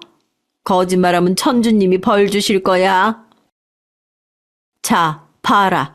거짓말은 무슨 거짓말. 진짜 이 여편 내가 남의 귀한 딸 얕잡아보고 막말하는 죄는 천주님이 뭐 가만두실 줄 알아? 나한테 혼 좀 나볼래? 제 친정 엄마는 더 이상 못 참으셨는지 갑자기 시어머니의 머리채를 잡아채서 틀어쥐고 어머니 눈앞에 제 수능 성적표를 들이대셨습니다. 시어머니는 얼굴이 시뻘개져서 고통스러운 신음을 뱉으며 친정 어머니 소나기에서 빠져나오려고 애를 쓰셨죠. 어때? 다시는 우리 딸 무식하다느니 그런 식으로 얕잡아 보지 마. 내가 진짜 열받아서 이 여편 내가 그냥. 아이고, 이 여편 내 이거 안 나? 얼른 나. 내가 경찰에 신고한다. 친정엄마는 카페 안에 사람들이 웅성거리며 직원이 다가와서 말리자 겨우 시어머니의 머리채를 잡았던 손을 놓고 씩씩 대시면서 가방을 들고 나가버리셨어요. 카페 테이블에 떨어져 있는 수능 성적표는 시어머니가 가지고 가셨습니다. 다음날 시어머니는 득달같이 저에게 전화를 하셨죠.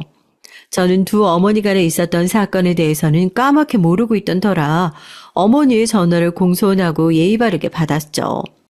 네, 어머니 무슨 일이세요? 요즘 잘 지내고 계셨어요? 제가 한번 찾아뵈야 되는데 몸이 안 좋아서 시댁을 못 갔어요. 윤석 오빠도 바쁘다고 해서. 예, 넌 어떻게 이런 일을 시어미한테 비밀로 하고 수능을 봤니? 난 그것도 모르고 있다가 네 엄마한테 망신만 당했잖아. 네? 아니, 어머니가 그걸 어떻게...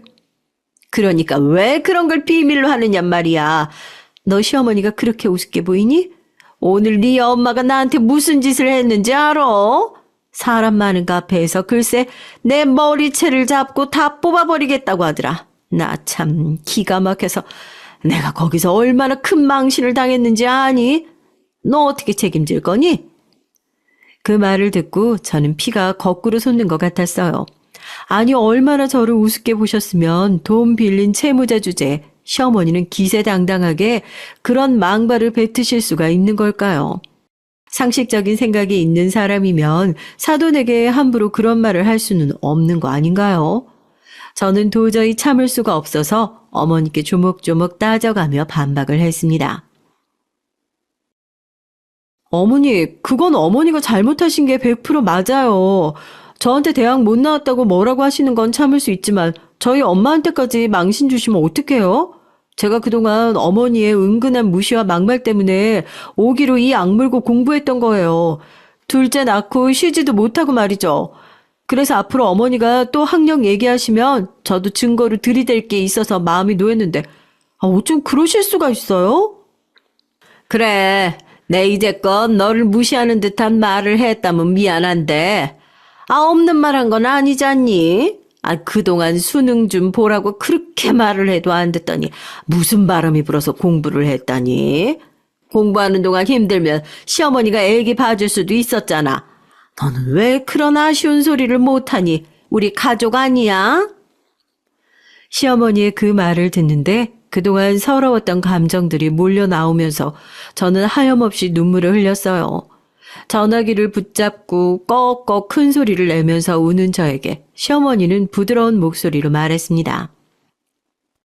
내 아무 생각 없이 했던 말들이 너한테 그런 큰 상처가 됐는지는 몰랐다.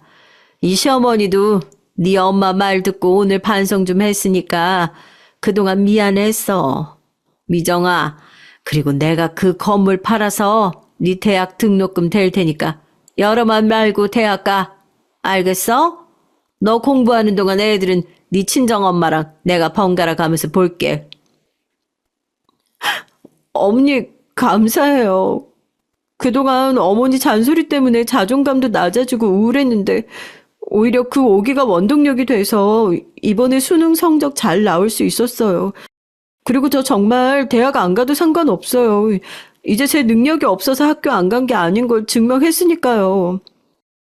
제가 친정 엄마 부담스럽게 하기 싫어서 대학을 안 갔다고 하니 시어머니는 부모 마음은 그런 게 아니라면서 꼭 대학 등록하라고 말씀하시더라고요. 아니다. 내가 미안해서 그래. 네 어머니를 용서해주는 셈 치고 대학교 가. 그래서 열심히 공부해서 백화점같이 힘든 일 말고 조금이라도 편한 직업 다시 가져. 그래야 이 시어머니 마음도 편해질 것 같다. 어차피 네 시아버지한테 건물 산 거 들키면 다 몰수당하는데 그럴 바엔 네 대학 등록금에 쓰이는 게 낫겠어. 그러시면 어머니 정말 고맙게 그 등록금 받을게요. 제가 사실 가고 싶은 학과가 있었거든요. 호텔 조리학과인데요. 사실 등록금의 실습비가 너무 비싸서 망설이고 있었는데 정말 감사합니다. 호텔에 취직되면 어머님 아버님 칠순자체 요리 제가 다 해드릴게요. 저 학교 졸업하면 호텔 취직할 자신 있어요. 어머니 믿어주세요. 그래, 내 우리 며느리 믿는다. 성당 아줌마들한테 내 자랑거리 하나 또 생기겠네. 꼭 합격해서 어머니한테 효도해. 알겠지? 네, 어머니 정말 감사합니다. 시어머니는 그 후 정말 건물을 팔아서 저희 친정 어머니께 1억 원 전부를 갚으셨습니다. 그리고 저희 친정 엄마에게 마음에서 우러나오는 진실된 사과도 하셨고요. 같은 동네 살면서 서로 얼굴 붉히지 말자면서 저도 엄마에게 시어머니를 용서해달라고 간청했어요. 아무리 철이 없는 남자여도 저는 윤석 오빠를 사랑하거든요. 그 피규어 덕후 취미만 빼면 참 성실한 사람이고요. 이렇게까지 나오니 제 친정엄마도 시어머니를 용서해 주시고 서로 사과를 하셨습니다. 어찌됐든 시어머니 머리채 잡으신 건 친정엄마가 잘못하신 거니까요. 나중에 자초지종을 들으신 시아버지는 처음엔 시어머니께 화를 내셨지만 시어머니가 친정엄마랑 원만하게 고소나 합의 없이 서로 용서하셨다는 말을 듣고 겨우 화를 푸셨어요. 내가 당신 건물 팔아서 우리 며느리한테 투자하지 않았으면 당신하고 이혼하려고 했어. 아니, 어떻게 그 2년 동안 나를 까맣게 속일 수가 있어? 그동안 나 몰래 돈 얼마나 꿍쳤어? 역시 그 안마의자도 경품이 아니고 샀던 거지? 그래, 거짓말이다. 내가 당신 구두쇠 같은 짓거리에 너무 대여서 딴 주머니 잠깐 찾던 거야. 그러니까 돈 아껴도 좀 작작 아껴. 요즘 세상에 100만 원 생활비 타서 쓰는 60대 노인네가 어디 있냐? 노인들이 먹고 사는데 100이면 되지. 뭐가 더 필요해. 허투루 돈 쓰는 게 제일 싫어. 내 천성은 안 변하지만 내 며느리 대학 등록금이라면 줄 수 있으니까 당신 그 1억은 다시 은행에 예금으로 넣어놔. 그래야 한 달에 얼마라도 이자 수입 생길 거 아니야. 그리고 그 이자 수입은 자기 마음대로 써. 그것까진 뭐라고 안 할 테니까. 시아버지의 파격적인 조건에 시어머니는 얼굴에 한박 웃음을 지으며 아버지의 볼에 뽀뽀를 하시는 거였어요. 시아버지는 싫지 않으신지 얼굴을 문지르면서 중얼거리셨습니다. 그 옆에 내 애들 앞에서 이게 뭔 남사스러운 짓이여. 그래도 뭐 나쁘진 않네. 당신 정말 1억은 내 돈으로 원금 보전해 주는 거지? 아이고 고마워요 영감. 갑자기 얼굴이 펴시면서 시아버지에게 애교를 부리시는 시어머니를 보다 못한 남편이 제 손을 끌고 얼른 집에 가자고 하면서 나오더라고요. 남편은 차를 타고 저희 집으로 오는 내내 말이 없었습니다. 집에 도착해서 애들을 모두 자리에 눕혀서 재우고 나자 남편이 맥주 한잔 하자면서 저를 식탁 앞으로 불렀어요. 무슨 일이야? 오늘 너무 많은 일이 있어서 나 피곤한데 뭐 할 말이라도 있어? 할 말 있어. 우리 이제 애도 둘이 됐으니까 방 3개짜리 아파트로 이사 가야지. 당신은 어느 동네로 가고 싶어? 그래도 아파트 앞에 초등학교 있는 곳이 좋겠지? 전 놀란 눈을 하고 남편의 얼굴을 바라봤습니다. 아니 돈이 어디서 나서 방 3개짜리 아파트로 이사를 가겠다는 걸까요? 여전히 남편의 월급만 빼고 물가는 다 오르고 있고 걷어 먹여야 할 아이들은 이제 둘이 됐는데요. 오빠가 무슨 돈이 있어서 다른 동네로 이사를 갈 수가 있어? 당신 윤석 오빠 못 믿니? 내가 사서 모아놓은 피규어 거의 다 프리미엄 붙어서 거의 2배에서 5배까지 가격 오른 것도 있어. 당장 중고 거래해도 금방 팔릴 거고 저 방에 있는 것들 반만 팔아도 5천만 원이 넘을걸? 그러니까 내가 그렇게 눈에 불을 켜고 한정판으로 사모은 거야. 이런 때에 재택하려고. 저는 놀라서 숨을 헉헉하고 들이마셨습니다. 저는 그런 애들 장난감 같은 것이 프리미엄이 붙는다는 것도 몰랐고 조그만 게 그렇게 비싸서 살 때만 투덜거렸지 팔 때는 이렇게 값이 배로 뛴다는 건 꿈에도 몰랐거든요. 제가 꿀먹은 벙어리처럼 눈만 껌뻑이고 있자 남편은 제 머리를 다정하게 쓰다듬었습니다. 그러니까 앞으로는 너 혼자 끙끙대면서 걱정 좀 하지 마. 나도 다 생각이 있었으니까 나도 좀 믿어주라.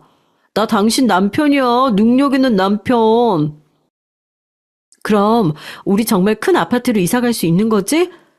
우리 자기 최고야. 이제 나 당신 믿을게. 피규어 산다고 뭐라고 하지 않을게. 당신 마음대로 써? 오늘 정말 기분 좋다. 그치, 여보? 그래, 그동안 애 낳고 공부한다고 정말 고생 많았어. 사실 우리 아버지가 당신 대학교 등록금 내준다고 안 했어도 나 당신 대학 보낼 돈 있었어. 그런데 아버지가 고맙게도 등록금 대주신다니까 난 이사 갈 집 알아보려는 거지. 우리 아버지한테 고마워하면서 살자. 양쪽 부모님 다들 우리한테 너무 잘해주시니까 우리도 효도하면서 살자고. 남편은 기뻐서 눈물을 흘리는 저를 안아주고 등을 툭툭 두드려 주었어요. 그날 저와 남편은 밤새도록 맥주를 한 10캔을 마신 것 같아요. 너무나도 기쁜 날이었습니다. 요즘에 저는 너무나 행복한 나날을 보내고 있어요. 비록 나이는 좀 먹은 신입생이지만 대학생으로서 캠퍼스 라이프도 만끽하고 있고 제가 배우고 싶은 호텔 조리학과 공부를 하고 있으니까요. 제 요리나 실습 작품을 보고 교수님들도 아이디어가 좋다며 칭찬하시기도 하고 저보다 10년은 어린 친구들은 제가 과에서 장학금 타면 수석을 놓치지 않는 것이 신기하고 부러운 모양이었습니다. 평소 요리도 좋아하고 한두 번은 먹은 음식은 거의 비슷하게 흉내낼 수 있는 제 능력을 여기서 발휘하면서 지내고 있네요. 내년에 전문대학교를 졸업하면 호텔 주방에 취직해서 착실하게 경력을 쌓아 나가려고 합니다. 시댁 친정 양쪽 집에서 저희 애들 잘 봐주시고요. 부모님들 덕분에 번갈아 가며 맡겨졌던 애들 데리고 와 씻기고 재우는 것만 하면 되니까 얼마나 편한지 몰라요. 시아버님 덕분에 등록금 걱정도 안 하고 재테크에 빠삭한 제 남편 덕분에 내년엔 방 3개짜리 큰 아파트로 이사도 가게 됐습니다. 제 주위에 마음씨 좋은 가족들이 있다는 것에 저는 크게 감사하며 살아가려고 해요. 여러분, 오늘 저의 얘기 여기서 끝이에요. 제 사는 얘기 어떠셨나요? 이번 사건을 계기로 저는 크게 깨달은 게 하나 있어요. 그게 뭐냐면 무작정 참고 불만을 말하지 않으면 아무리 가까운 사이여도 제 마음을 알아주기 힘들다는 겁니다. 저는 특히 내향적인 인간이어서 남에게 패기치는 게 제일 싫어서 욱하는 일도 있고 많이 참고 살았거든요. 그러다 보니 남들은 그렇지 않은데 제 마음에만 무거운 짐들이 쌓이고 그렇게 병이 되기도 한다는 것을 경험하게 됐습니다.